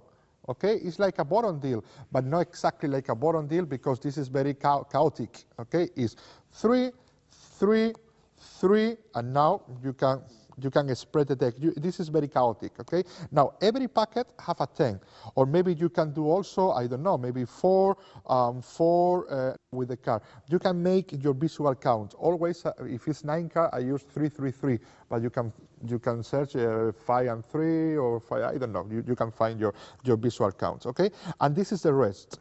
And now I do exactly the same. But only you need to know what is the last packet. This is the last packet here, 110, 210, 310, and 410s. Okay, here the last packet. And now I do exactly the same. I say, okay, but I shuffle the deck. I shuffle the deck. Ta ta ta ta ta ta. I shuffle the deck. Okay, this is a borrowed deck. Then I do a shuffle. The 10 is in the number 9 of every packet. When I put on the table, here is exactly the same. It's tack, tack, tack, and tack, exactly the same. The 10 always in the number 9. Here is exactly the same. 1, 1. Here is the second. Now I take from here and from here. And here is exactly the same. I can say the spectator, okay, and you please, you shuffle too. The packet shuffle, shuffle, and shuffle, and put like a packet here. Ta ta ta ta ta ta ta ta ta. This is very chaotic. But now, from a borrowed deck, I only need to pass 1 card from bottom to top, and now number 10 is the 10 of spades, number 20 is the 10 of hearts, number 30 is the 10 of clubs, and number 40 is the 10 of diamonds. This is 2 ideas to prepare the deck before start, and for prepare the deck also with a borrowed deck, okay? Of course, because it's only to put 110 every 10 cards, you can use another classification shuffle, another thing. This is my handling about that. Another, only 2 ideas more, and I finish this section and I explain the trick. In the tricks, you can find another handlings, okay? You can have, for example, 2 series. You can have 110, the number 10, 20, 30, and 40, but also you can have another series, like a 7s, in the number 9, 19, 29, and 39. Then, you know what is the kind, the 9, 19, 29, 39, and 10, 20, 30, and 40. I can do any tricks with 1 series, for example, with the 10s, and I can do another tricks with the 7s. I only pass 1 card from bottom to top. Now the 7s is in the every 10 card from the 10 to 40. When I remove 1 card from the top to the bottom, now the 7s is in number 9, 9, 19, 29, 39, and the 10s is in number 10, 20, 30, and 40. You can have some series, okay? And another idea, if you don't want to remember, if it's very difficult to remember, for example, when you have a new deck, you can open the box, you can take out the deck, you can do a little false shuffle, okay, any false shuffle, and now 10 cards from the spades, okay, or maybe you can memory also not 10, 10, 10, 10. It's possible you memory every 13 cards, okay, this is very easy. You can give 1 suit for 1 spectator, another suit for 1 spectator, another suit for 1 spectator, and another suit for 1 spectator. The spectator don't know it's a suit, separate suit, because you shuffle the deck in the beginning, okay? Now, when the spectator shuffle, I only need to see what is the bottom card, I only need to see what is the bottom card, I only need to see what is the bottom card, and I only need to see what is the bottom card. And now, I only need to memory the numbers, because the suit, I know the order, because it's a spade, heart, clubs, and diamond, okay? When you take the packets, you only need to see the bottom card and only memory the numbers. Numbers is easier. Another idea that I use is, because if you remember 4 cards, maybe it's a little difficult, okay? Then what I do is, I only memory 3 cards, no 4 cards. And now I tell you, tell me any number you want. If you tell me a very high number, you know it's the last cards. If you tell me very little number, short number, you know it's the first card. But any number is possible. And now I force to him to force a number between maybe 8 to 35 or something like so, okay? Because if he tell me now 44, I tell you, no, but 44 is the last card. It's better a little less than 20, 30, 15, and now I force in an area a number between this and this, okay? The people never tell you 45. It's possible you can find another excuse. For example, you can say, no, but 44 is very, very, very long because I need to count one by one. It's better between 15 and 35 or something like so. If you are honest, the people believe you and say, oh, okay, because it's not a secret, it's true. To count 44 cards is very boring. I can say that. I can say, no, but this is very long, this is very, very high. Better a less number because I need to count. If you are honest, the people believe you because it's true, it's not a secret. Some magicians use this system for another trick. This is only my handling of this system, and now you can see another ideas with the explanation of the trick, and I hope you like. Thank you, Nevek. Thank you.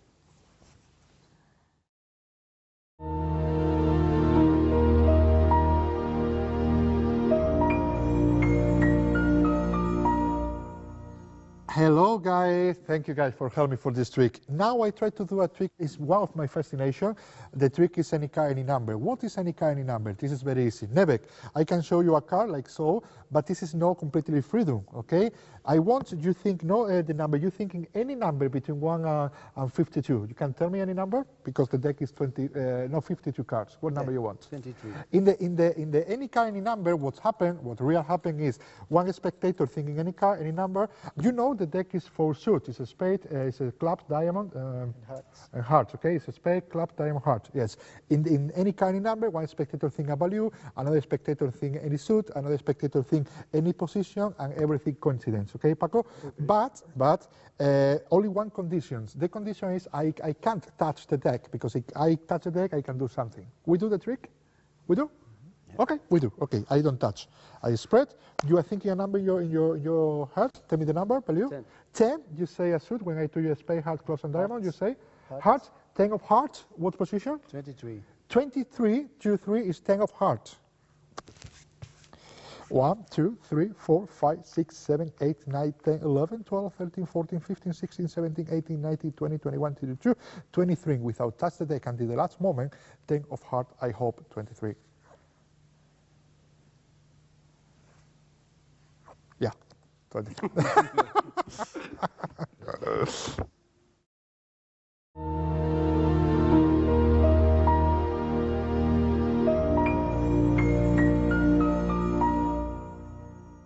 Okay, now I go explain the any card, any number. I like this version of any card, any number because in this version you don't touch the deck. Okay, it's very, very, very direct, and what the spectator feel is good because the trick is done when you don't start, and this is good. How is the secret? I have the C10, I have the order. In the 10 of spades number 10, 10 of hearts in number 20, 10 of clubs in number 13, and 10 of diamond in the number 40. Another thing of this version is good because it's a borrowed deck. You can ask for a deck, if you are with magician, of course. The magician gives you the deck, then you do the shuffle, and you prepare the C10, how I explained in the introduction, and now you are ready for a start. How I do the trick? I do some psychology force and I do some direct force, okay? I take a break under the 10 cards, okay? Then I have the 10 of a spade on the break, okay?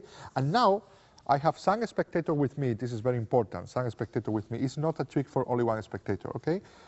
Now I take the 10 and I say, I can show you a number, and I show the number 10, okay? I wait only 1 second for him memory the number, and I say, but this is not completely freedom. This is no freedom.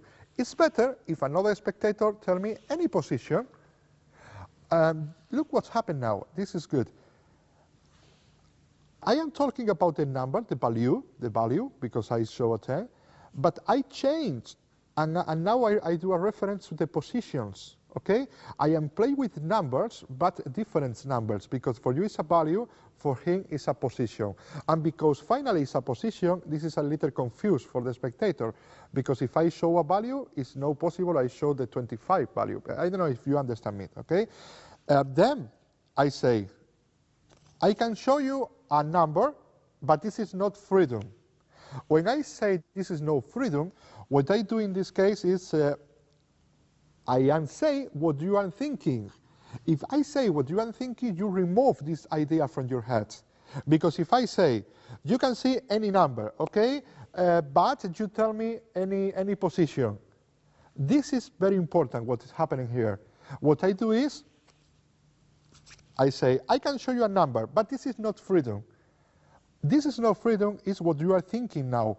Only because I say what you are thinking, you remove this idea from your head.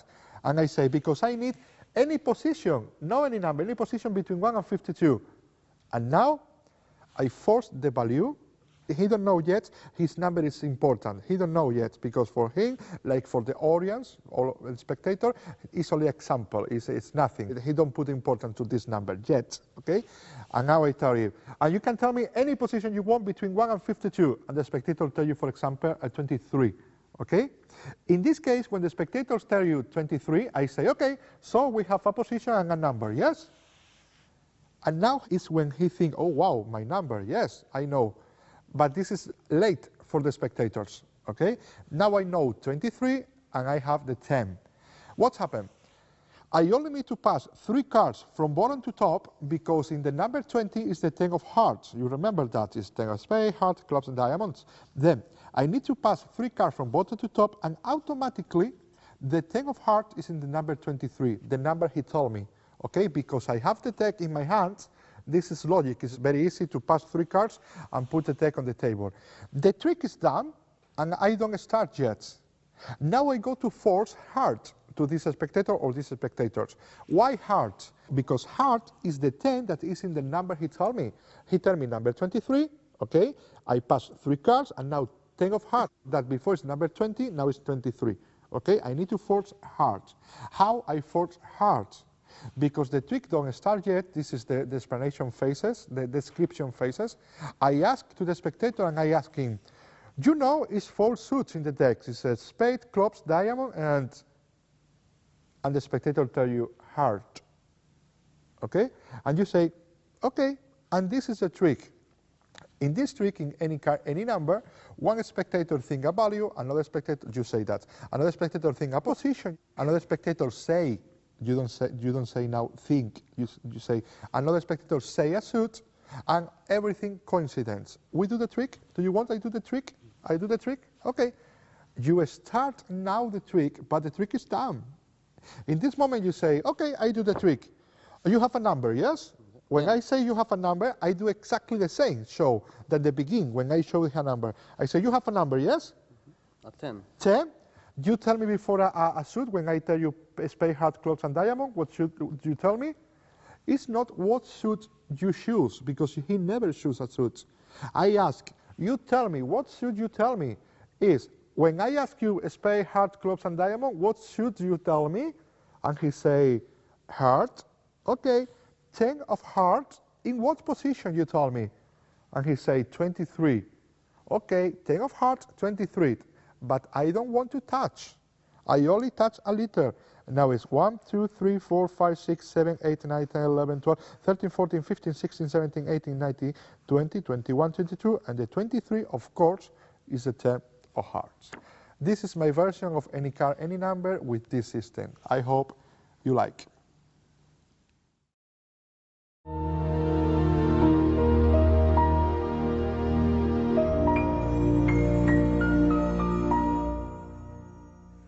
Hi. Okay, now another trick. Yes, another trick. This is like an open prediction. Look, I need from a different deck, from a blue deck, some prediction cards. Yes. For example, you can help me with that. I take maybe this card. I take this card. You like? But don't say nothing. Don't say, because he needs to help me. Okay, we don't use this deck. Now, Nebek, you thinking any number between 1 and 52, because we use this deck for the number you told me. Any number is possible between 1 and 52. 25.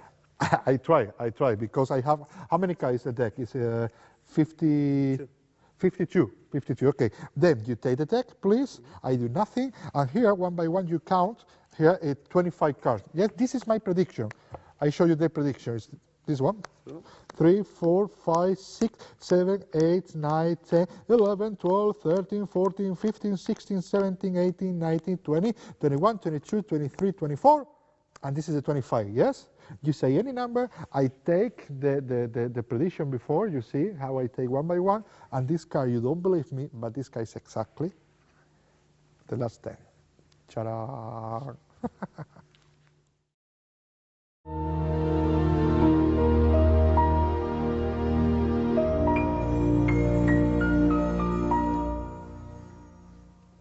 Okay, another idea with the C10 system is this open prediction.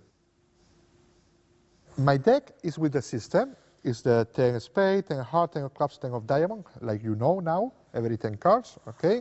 I put this deck here, and now I take a borrowed deck. What I say is, now I put on the table 3 predictions, okay?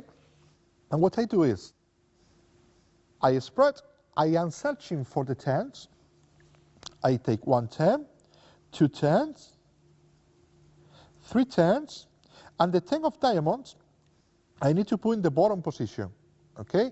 For to put in the bottom position, I don't care if the 10 of diamond I find first or the middle, I don't care, okay? When I see the 10 of diamond, I put in the bottom position. I can cut, okay, or I can separate, spread this packet to the left, and now in this moment, I put the 10 in the bottom and I spread again. All this handling while I'm searching, okay? The spectator don't see what card is searching. I show you now for the camera, but the spectator don't know what card I am searching, okay? You can see how the spectator don't see nothing, but here I can pass one 10 from one side to other side, okay? Now, I take the 10s, but when I take the 10, here is an order, here is very good, but you imagine this is another order.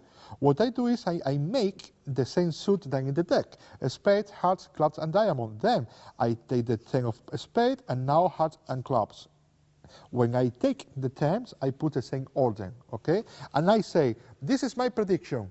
When I say this is my prediction, and the focus is here, I take a break here, under the 10 of diamond. And this is my prediction, okay? You can see, I don't care.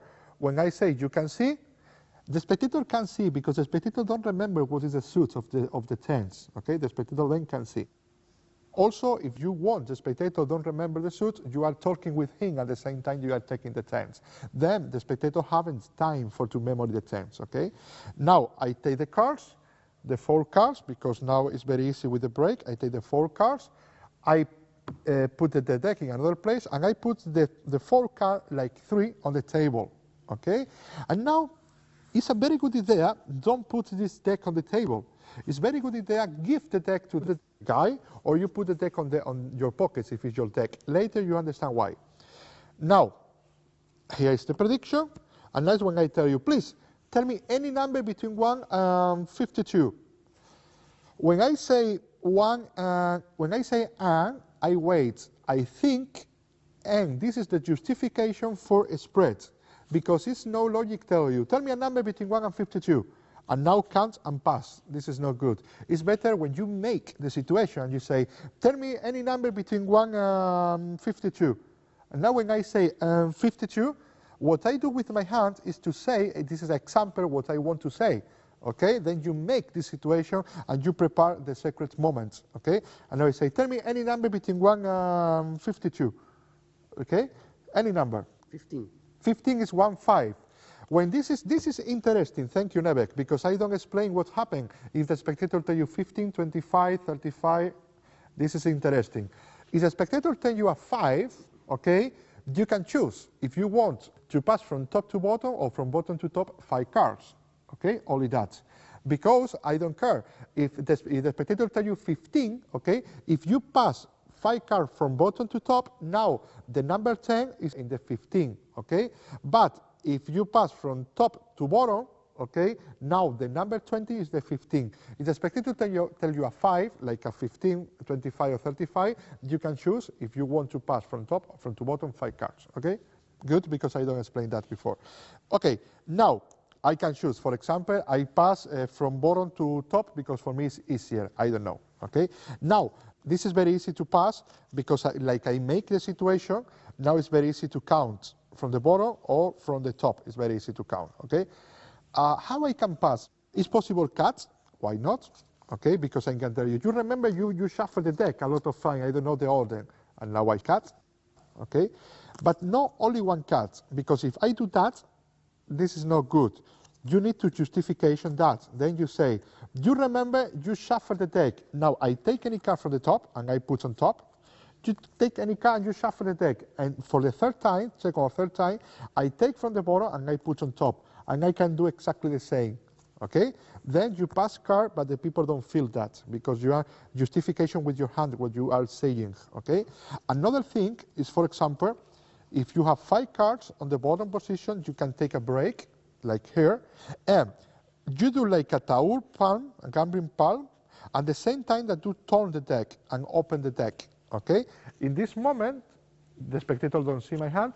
In this moment, I do the coincidence, okay, between the turn of this card and the deck.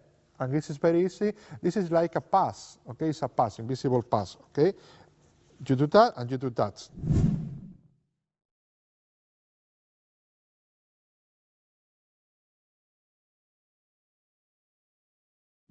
Of course, if you do a long move, it's better because you can say, okay, any card is possible, blah, blah, blah, blah. Depends what you are doing in this moment, okay? In this moment, I thinking it's good because I need to give the deck to the spectator. Then I can tell you, okay, Nevek, I do that. Can you count, please? Face down better, and you pass 5 cards. Now, I know what 10 is in the number he told me, okay? Now the 10 of a spade is in the number 15, great? And I know where is the 10 of a spade in this packet, yes? Then what I tell you, Nevek, is, okay, count 15. I take this packet because I pretend to show my prediction before because this is open prediction. But I wait for he start the actions because when he start to count, the spectator is putting attention to him. Then the spectator don't want to know what is it I am doing here. What I do is, okay, count, but, and now I say, this is my prediction, okay?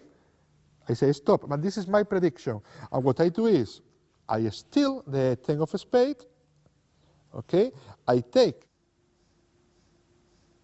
And because this move is very, very long, okay, what I do is, this card go to my lap, okay?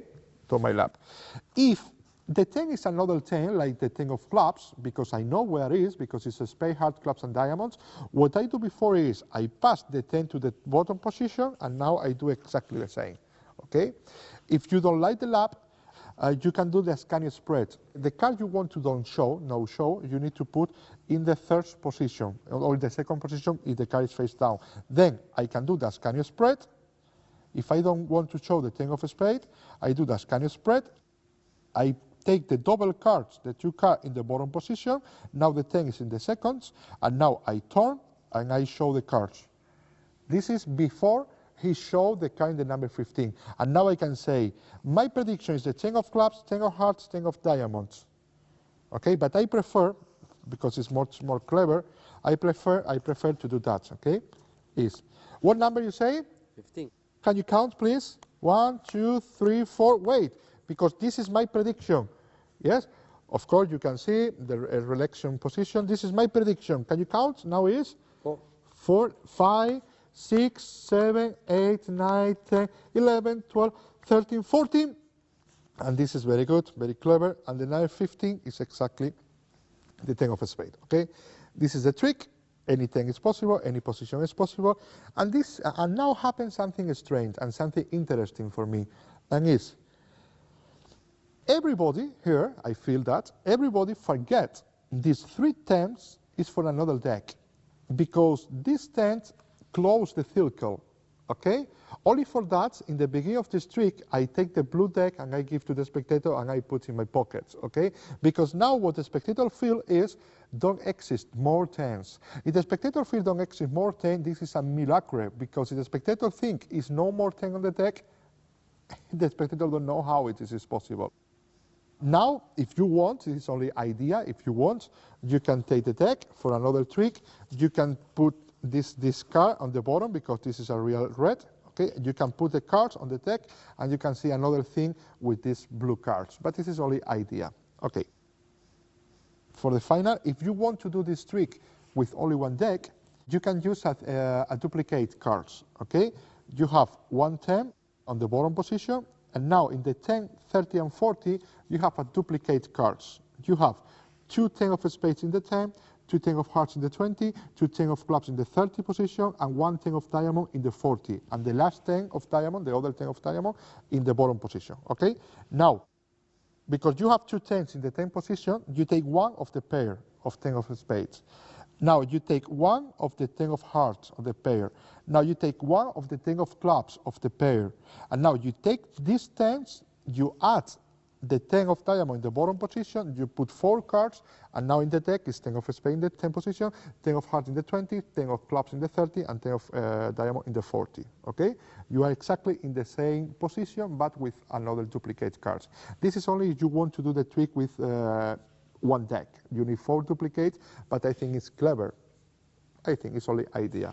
And this is the trick, and I hope you like. Thank you.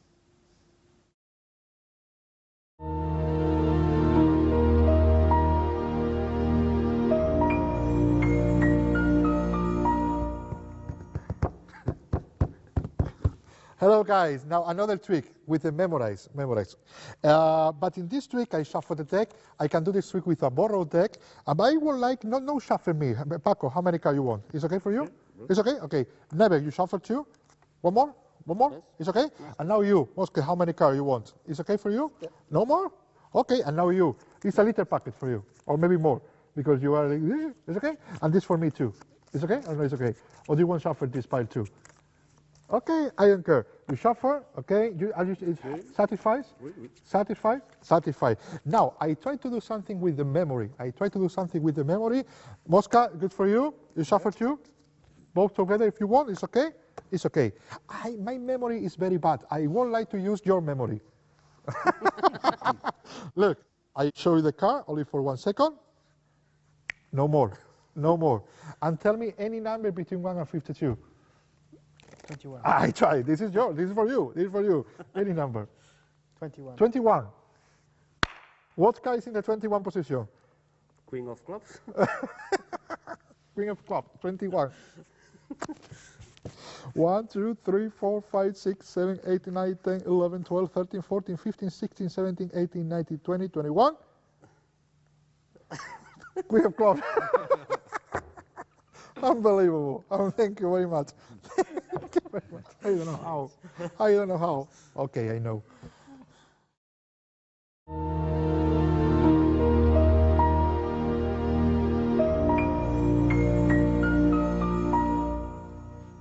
Hello. Now I go explain the last routine with the set terms. This routine, the next routine I explain you, is a routine that I do with another magician. This routine I do with sometimes with Leonard Green in our show. Sometimes I do with Miguel Angel Gia or Christian Emblem in our show, the Fat Brother show. And in this case, because I want to show you the trick, I use to my very good friend Nebek. He know the trick, he know the secret, and he helped me to do the trick. Normally, I do like 2 magicians. I show you, I present you, I explain you, or I perform for you like a stutz. You are like a stutz, but I never use a stutz. But I want you feel what's happening in the trick. Only for that, I ask Nebek if it's possible, he helped me. But this is for 2 persons, 2 magicians, not for stutz, okay? 2 magicians. What I do, for example, with Leonard Green, is I say, okay, Leonard have a very powerful and memory system, okay? Because he's the joke he do with the pocket. And now Leonard go to explain how he do that. Now, I ask for a borrowed deck. One spectator in the show give us a borrowed deck. You can use the deck, of course. And now, when I give some card for shuffle, to the spectator, when I give some piles, always I give 10, 10, 10, and 10. I say, this is for you, okay, for you. Always I count 3, 2, 3, 2. Okay, this is my visual count. This is for you, or also it's 3, 2, 4, 1. Always a visual count for you have 10 cards, okay? In this case, I can say, maybe you can shuffle a little more. Yeah, you can shuffle a little more. It's 3-2, 3-2, or 4-1, 3-2. Always is 10, 10, 10, and 10, and the rest, okay? I am stand up. Leonard is here. He don't say nothing. He's in silence. He's waiting, okay? Now, this spectator shuffle, this spectator shuffle, this spectator shuffle, this spectator shuffle. And now, when I take a packet, I take one packet and I put the packet face up on the table. And now Leonard, in this case, memory the top card, 7 spades. When I take this packet, I put on the table, but without cover the 7. But now Leonard knows what is the card, the number 20, 10 of diamonds. Now I do exactly the same. I put the packet here, and I put this packet here, okay? Now Leonard knows what is the 10, 20, 30, and 40, okay? Now I put the rest here, and in this moment I say, okay, the deck is shuffled. It's completely shuffled. It's completely shuffled for you, completely shuffled. Now, Leonard, please, can you see any card? No more than 1 second. No more than 1 second. He say, I am ready. Yeah, I am ready, okay? And now I spread the deck and I say, Leonard knows the deck. You tell me any position, and Leonard tell you in only 1 second what is the card in this position. Any card is possible. When I say any card is possible, I take the deck, and now I say, tell me any number you want. 18. 18. I only need to pass 2 cards from top to bottom, and now the card number 20 is in number 18. And here it's very, very easy, because when the spectator tells you 18, you look to Leonard, and when I look, I only take 2 cards from the top, and now I pass a bottom, because when I see the people look at him, and now I spread the deck on the table. And Leonard say the card in the number 20, because Leonard knows the secret. Then, if he tell me 18, Leonard need to say the card in the number 20. It's obvious, okay? Now he say the card in the number 20, and this is a miracle, because when the spectator look the table, look exactly the same position, the shuffle deck. And now I count 18, 1, 2, 3, 4, 5, 6, 7, 8, 9, 10, 11, 12, 13, 14, 15, 16, 17, and the 18, I tell you what the card, he say the 10 of diamonds, and I show is the 10 of diamonds. Sometimes when I am in any festival, in any congress for magician, always I say to any magician, can you help me with that, please? And I explain the trick, only 1 minute, and he understands the trick, and he can help me immediately, because it's very, very easy to do the trick. And when I tell you, for these DVDs, I explain you 5 minutes before. I tell you what you need to do, and you help me. Because it's very easy, and it's very, very strong. It's with a borrowed deck, shuffle, shuffle, shuffle, shuffle, look at a card, spread, any number, 22, and he say, 10 of diamond. You count, and it's a 10 of diamonds. This is another idea with the system. One more time, I hope you like, and not only you like, I hope you use.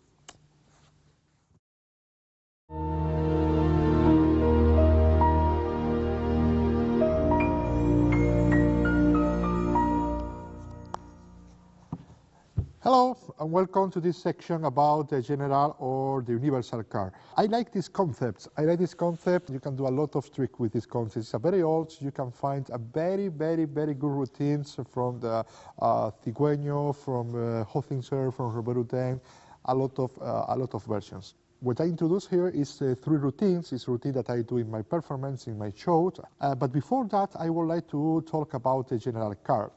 The concept is very easy. 2 spectators or 3 spectators look the same card, okay?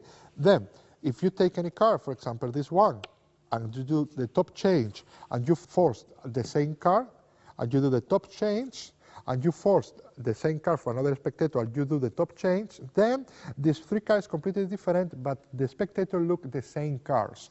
Then, when I force this card for a 4th spectators, when I put this card together, only one of these cards is the correct cards. Only one of these cards is the card that everyone look. Then when I say, here is your card, he say yes. When I say, here is your card, he say yes. And when I ask, here is your card, he say yes. And the 4th spectator, when I ask, here is your card, he say yes. Because all people here see the same cards. And this is very clever, because you only need to control one card. The other card is possible another cards. This is only one idea, like the classic trick, okay? You can handling the general card like you want, depends what you want to do, yes? Some ideas, for example, is when you do the general card or the universal with only 2 cards, in this case, what I do is remember this and this spectator look the same card, like you see in the next routines, okay? In this moment I ask, here is your card, and the spectator say yes, because he see these cards. And now you ask, here is your card, and the spectator say yes, because he say the same cards. But because I want to do importance to every card, one idea is, when I say, remember, this is the card, the Jack of Spades, I say, here is your card, and the spectator say yes. In this moment, I say, I am sure it's your card, and I put the other cards. Now we put importance to this card. This card is important. I associate this card to this spectator. But of course, this spectator say yes to this card and not to this card. Okay? I say, here's your card. Yes, I know. I am sure this is your card. And now with the same card, I say, and this is your card? And the other spectator say yes. And now you say, I am sure this is the card. And now I put both cards together because both spectators see the same cards, but both spectators say yes and the same card, but I associate any card to any spectators. Okay, this is only one idea. Another idea is if you can use the same concept but reverse, because in the general card, every spectator see the same cards, but if you use the concept of reverse, you use the universal card, the general card, for to do another thing, a different thing. For example, you have, only for you understand, 1, 2, and 3. Okay? The ace is for the first spectator, the 2 is for the second spectator, the 3 is for the third spectator. Of course, this is any card. This is not 1, 2, and 3. I put 1, 2, and 3 only for you can understand, okay? But this is any cards.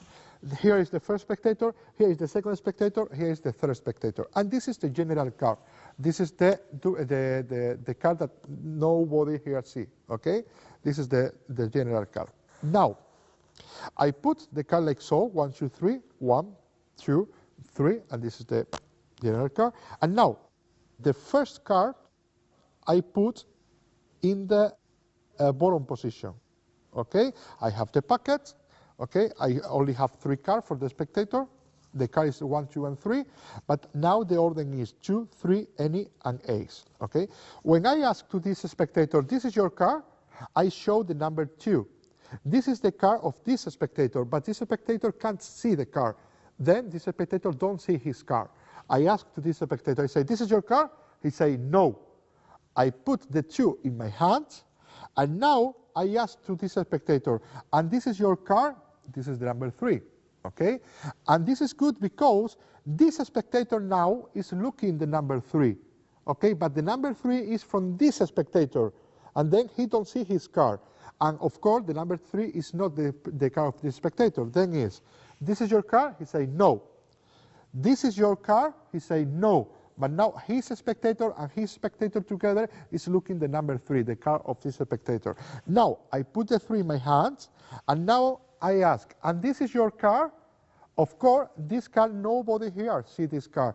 Then, this spectator, and this spectator is looking the same card. Because now all body is looking this card, the sensation, what the spectator feel is everybody here see the 3 cards, okay? But this is not true, because when I show this card, this spectator don't see his card. When I show this card, this spectator don't see this card, but this and this see the card from this spectator. And now, when I show the other card, now everybody see the card, but this is the card from nobody here. Yes, because this is no 1, 2, and 3. This is only for example. Later, the spectator don't remember what card he see. And now, if I want to produce the 3 cards, I only need to put these 2 cards together, snap my finger, and now I say, this is your card now? He say, yes. Now, I say, this is your card now? He say, yes. Okay, and now I put the single card on the table, and now I say, and this is your card now? He say, yes. And now I put the double on the table, and now this is like the production of 3 cards, and this is very strong because it's not, and now is your card, and is your card. Okay, it's only idea for to use the concept reverse. In the general card, everybody here see the same cards. In this idea, everybody don't see the card, only one card. Okay, we use the other cards. This is only the introduction. Now I explain you the routines where you can see the handlings of the universal or the general car.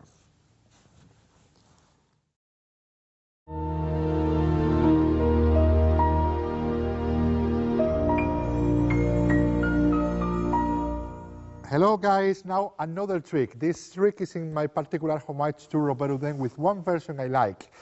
Then Nevek, you take any car, but please you don't look at the car, okay? Only you see the car. Now you see the car. You see the car? He don't see the car. Then you can use, and maybe now you take another car, maybe this one, any car, but never don't see the car, okay? Because only he see the car.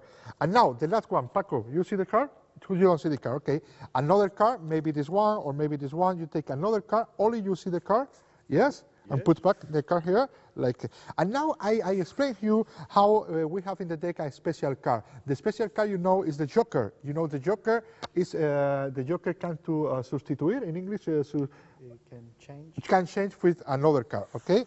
I don't know what is the car of everyone, but now the joker take the influence of this car, the influence of this car, the influence of this car. Okay.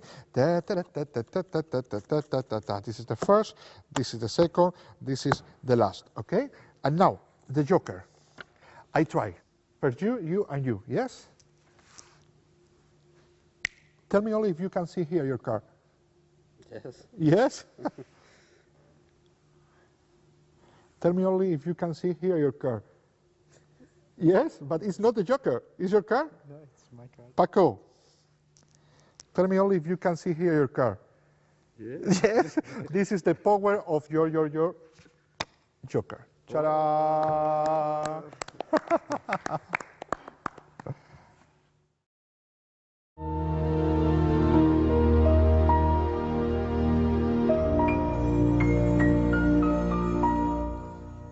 Hello. Okay, now we go to explain my adaptation from the Rl2 Metamorphosis car. Okay, I need a joker. Because the joker, you know, always the joker is possible will be for another car that is missing, okay?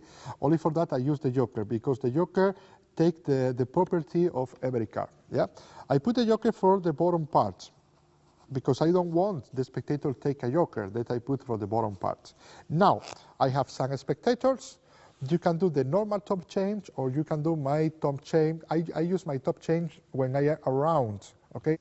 Then, the first spectator take any car, okay, and I say, look at the car. Now, I take the car, and because I need to say something with my hands, I put the car on the deck. I say, see the car. No, no, no, no, because you see the car, yes? He say, no, see the car, and now I change the car, okay? For to change, it's not a top change, really. It's a second deal. I take the car, I put the car on the top, I do something with my hand. In this moment, I do the push-off of two cards, and I take the second card. I take two cards, but with my thumb, I move the top cap to the left, and now I take the second card, okay? And this is the top change, really is a second deal, when I am with the people around me, because I can say, this is the 10 of clubs. I try to do a special thing, blah, blah, blah, blah, I change, okay? Or, for example, with my glass. If my glass is here, okay, because I do that, now my glass is here, I can do, this is the 10 of clubs. I try, and now when I go to up my glass, I do the change of the card, okay? Always, you need to do something with the right hand to do the change, okay? Here, I use that. The spectator take any card, okay? I say, this is your card. No, no, no, no, no, no, no, because he see the card. Now I do the change. You see the card? No? Okay, then it's good. And this is the card. This is the card that he see. I cut, okay, and now I force the queen to the spectator. Take another card, the spectators take the card. While the spectator take the card, I take the card and I say, no, no, no, no, because you see his card, yes? He say, no. I change the card, exactly doing the same. This is another card. And now, to the third spectator, I pass this card again to the middle position, and I force the queen. And you take any card. The spectator take the card, and now I don't need to do the change. Now he put the card on, with the other, okay? Only one card is the correct card. Only one card is the queen. Now I take this card, and I put this card in the middle, okay? I do that. I take these two, and I put in the middle. Because later, I go to show like so. but because I shuffle a little now, the people don't know what card is his, he, and he think the other card is from the other spectators, okay? Now, I take the joker, I say what's happened with the joker, I say the joker is possible, steal the personality of every card. Now, I lost, okay? I lost really because this is the queen. I say, okay, and these two cards, I lost two, okay? And this card, I lost two. And only this card, the top card, is the card I control. I put my pinky, and now I can do a double undercut with a little shuffle, but the card is in the top position, okay? And now I say, the joker can to steal any personality. When I say any personality in this case, I put the joker, I just take with my hand, and now, while I am looking, I do the change. I have now the queen of spades.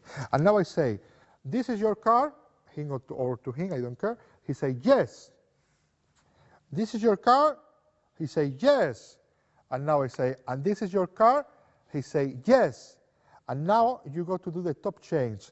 Roberto then do the top change in this moment. What I do again, because sometimes I am with the people around me, I say, yes, this is the power. And when I say that, I put the queen on the top. This is the power of the joker. And I put, okay? And now this card is the joker again, okay? You can spread, and this is a great milagre. It's the general card. This trick is better if you do for a parlo situation, because the people in front of you, you can go stand up, this is your card, this is your card, this is your card, and I think it's a better trick for a parlor. For a table, you can do the other version that I show you in this DVD. Then we go to the next version.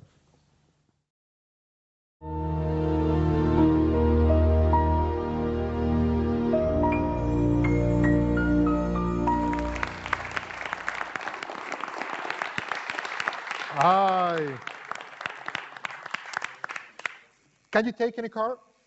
Before that, I do a prediction. You help me if you want. Maybe this and this card. Yes? Okay. I don't know if it is possible or not, but I try. You take any card, only you see the card, no me. Don't show the card, only you see the card. Only you see the card, only you see the card. Yes? Tell me stop exactly at the middle. Stop. Yes? Put the card. I change the card? No. Is it the card? Put back. That, and now, look, I try. Now you, yes? You take the card? No, his card. You take another card. You take another card. You take another card. But only you see the card. Take any card, this one or this one. Only you see the card. Only you see the card. Be careful. Be careful. So I know me, I can take. Now, you remember the card? I try. How many cards you take? One. How many prediction I do in the beginning? Two. Yes? Look. This is the soul of your card. This is the soul of your card.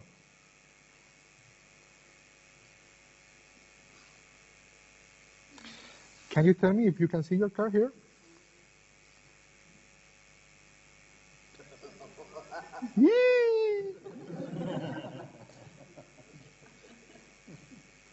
Yee! Tell me only yes or not. Can you see here your card? Yes, I am sure. And this is your card? Unbelievable. Thank you, and thank you. Ta-da! Ta-da!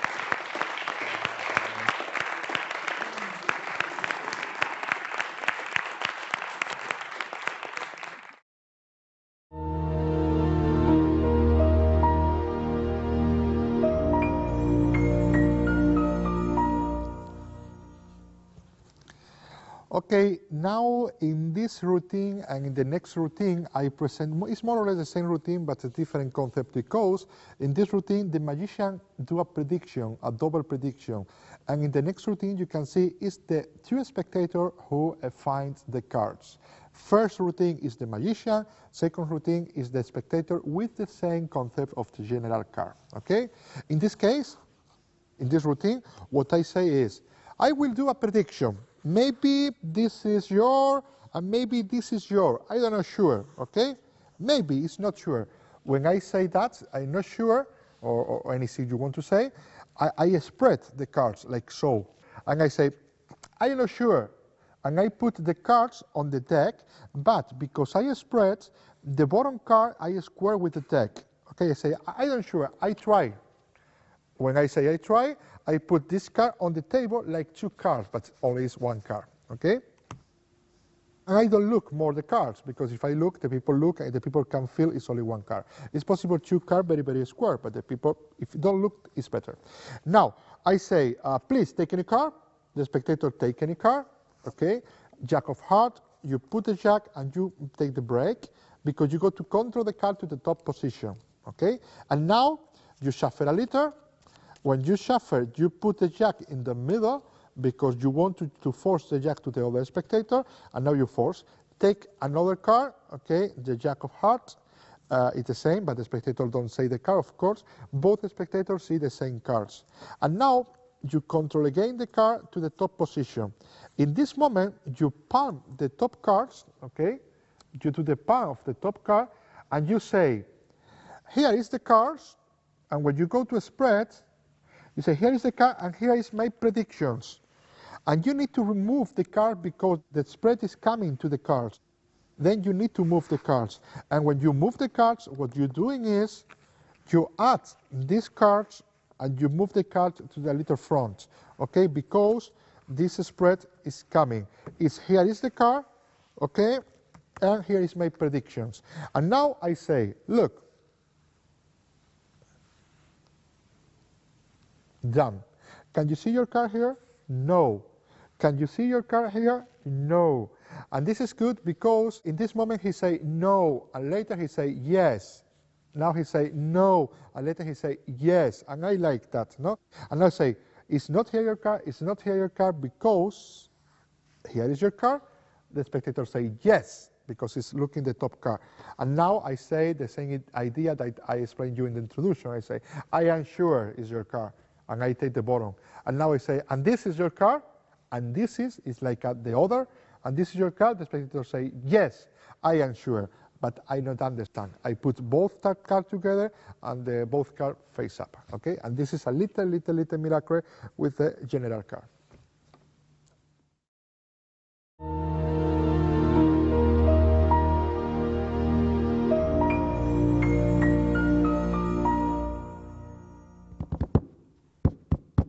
Ta-da! In this trick, I don't find the cards. You find a card and you find a card, yes? But we need first 2 cards. Then you can shuffle the deck, I don't care. And now I drop the card like so, and you tell me stop. Stop. You like this card or you prefer another card? This card. It's good for you? Yeah. Yeah? Okay. And now Nebek, we need another card, yes? I cut and you tell me stop. Stop. Here is okay. You see the card. You like this card? Yes. It's good for you? Yeah. Okay. Now, we try to find the cards. No me. No me. I lost the card. I try to find, but not me. You and you. Yes? Are you ready? Yeah. Okay, Nevek, tell me stop exactly in the middle. Stop. This is the middle? More or less. More or less. Take the card. Yeah, and put to the card. You remember the card? This is the more important thing. Yes. You remember the card? Yes. And now you take the card and put no on the Nevek card. You put in another place. It's okay now? Okay, I don't know where is the cards, but I try to find no me, you and you. Yes, before that, please, Nevek, can you shuffle the deck? It's a square, okay? Moment. Okay, we put here. And now, a square, a square, a square, a square. Nevek, you are the first. Yeah? I deal cards on the table, and only when you want, you tell me stop. Stop. Here, and you are the second. Take, shuffle, shuffle, shuffle, and shuffle, and shuffle, and shuffle, and shuffle, and shuffle, and shuffle, and shuffle, and shuffle, and shuffle, and shuffle, and shuffle, and shuffle, and shuffle. Catch and complete. It's okay? Yes. Now I deal cards on the table, and only when you want, you tell me stop. Any card, you can wait more or less, I don't care. Stop. Which one, this or this? That one. This one? Okay. If all is okay, you need to find his card, you need to find his card, okay? Only tell me yes or not, only that. You can see here your card? Yes. Yes, I am sure, I am sure. And this is your card? Yes. Yes, I am sure. I don't know how, I don't know how.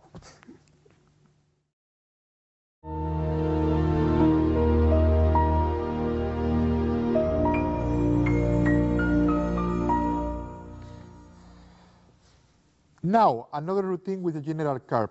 In the other routine, it's the magician who finds the cards. In this routine, every spectator finds the card, his card or the card of the other spectator. Yeah. For to do this trick, it's not prediction like the before in the last routine. It's different, a little different. What I say is I start with one spectator to my right, okay, and I say, please tell me stop when you want. When the spectator tells you stop, you do this technique. Is you do a push off of two cards, you can see, and now move to the left the top card.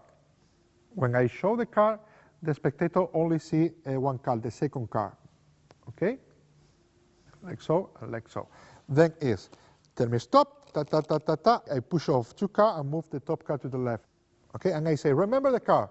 The spectator say yes, Queen of Clubs, only for this spectator. And now I put the top card. Of course, this is the other card. Okay. Now I square, but I take the break on the card in the Queen of Clubs in this case. Okay. And I keep the break and I wait and I say okay. And now you only when you want you tell me stop.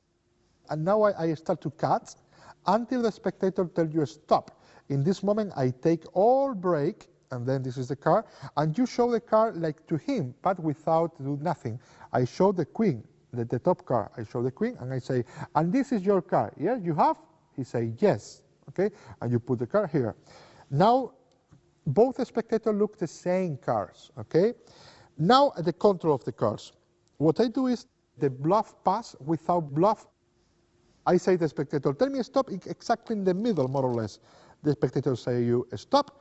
In this moment, I tell you, okay, put back the card. In this moment, when the spectator put the card, I say, I change the card? No, no. The spectator look the card, and when I say, I change your card? No, no. I force to point with my left hand, because what I do now is, I say, tell me stop, in the middle, stop, and now I say, I change your card? No, no, no. And now what I do is, I put all deck, all packets on the deck. The spectator think I have a packet, but it's nothing here. Okay, it's nothing here. It's like the bluff where you have one card in your hands, but in this case it's bluff without bluff pass. Okay, now it's tell me stop exactly in the middle. Okay, this is the middle, very, very good. Put the card. When the spectator go to put the card, I say, I change your card? No, no. Okay, put the card. It's nothing here. The spectator put the card on the top, and immediately I take the half. And I cut, the card is in the top position, and now I ask him, okay, can you put the card now in the middle? When he go to put the card, I say, no, no, but no on top of his card, in another place. Now the spectator put the card, and the card is in the top position, okay? Now I can do a shuffle where I control the card in the top position, and now I prepare the card for the 7th psychology force. While I am shuffling, I pass 6 cards. Okay, now the card is in the 7th position. Now I say to the spectator, I deal one by one, tell me stop. The spectator tell you stop in the number 6, okay, or in the number 7. You put the card here on the table, okay, you don't show the card, you put this card. And now, very, very, very clever, you can do exactly the same. You give for the spectator shuffle the deck, he shuffle the deck, ta, ta, ta, ta, ta, ta, ta, ta. And now you say, I deal cards again, and you tell me stop when you want. You can wait more or less, I don't care. This is very, very, very good. I deal cards one by one. The spectator wait, the spectator wait or not, I don't care. The spectator stop. In this moment you say, but which one? This one or this one? This one, okay, I don't care. I put the card here, I spread face up, and I do now the general card. I say, you can see here your card. It's very important to start with this spectator because like he's the finish, he's very, very freedom, he's completely liberty, he stops when he wants. The spectator feels that. Then it's stronger his card than his card, okay? Now I say, is here your card? Yes, I am sure. I take the other card, and this is your card? Yes, I am sure. Thank you very much, thank you very much, thank you very much, and thank you very much. This is a routine.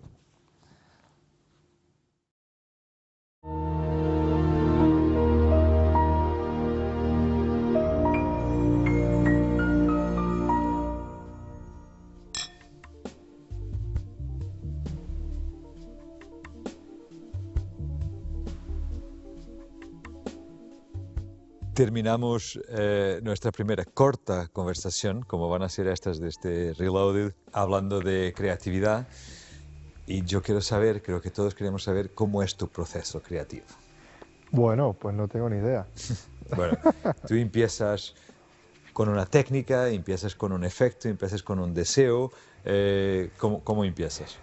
Depende de lo que yo quiera hacer, a veces empiezo con una técnica, otras veces con un juego, otras veces con un deseo, depende, ¿no? Yo, por ejemplo, estoy haciendo ahora un trabajo junto a Miguel Ángel G. Juan Tamariz sobre Ozinsel, que es un libro de Ozinsel, entonces ahí yo tengo que tomar un juego de Ozinsel tal cual está e indagar alrededor de ese juego. Pero hay otras veces que no, hay otras veces que de la propia improvisación o espontaneidad de un espectáculo te surgen ideas en ese momento y dices, ay, esto no se puede olvidar, y luego ya en casa, en el estudio, y se trabaja y se madura. El tema de la creatividad, claro, yo tengo la suerte de que las cosas me vienen, ¿no? O sea, no simplemente es suerte, ¿no? No es que yo diga, mira el tipo que estudia y que no sé qué, no, yo no estudio, yo no hago nada, simplemente se me vienen las cosas, yo las practico, las estiro lo más que puedo, quito lo que no vale, me quedo con lo que vale y ya está, ¿no? A veces una idea, a veces un juego, a veces una técnica, pero de verdad que no es que yo me ponga a decir, a ver, las 1000 formas que hay de hacer esto, quitar 80, me quedo con estas tantas, luego no.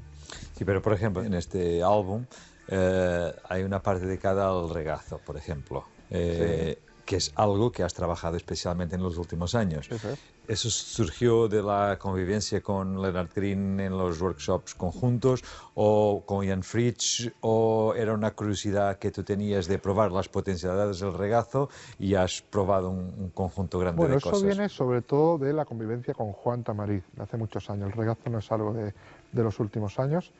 Leonard Green me ha influenciado de alguna forma en aplicar, adaptar cosas nuevas, ¿no? Porque Leonard tiene una forma más dinámica de usar el regazo, etcétera.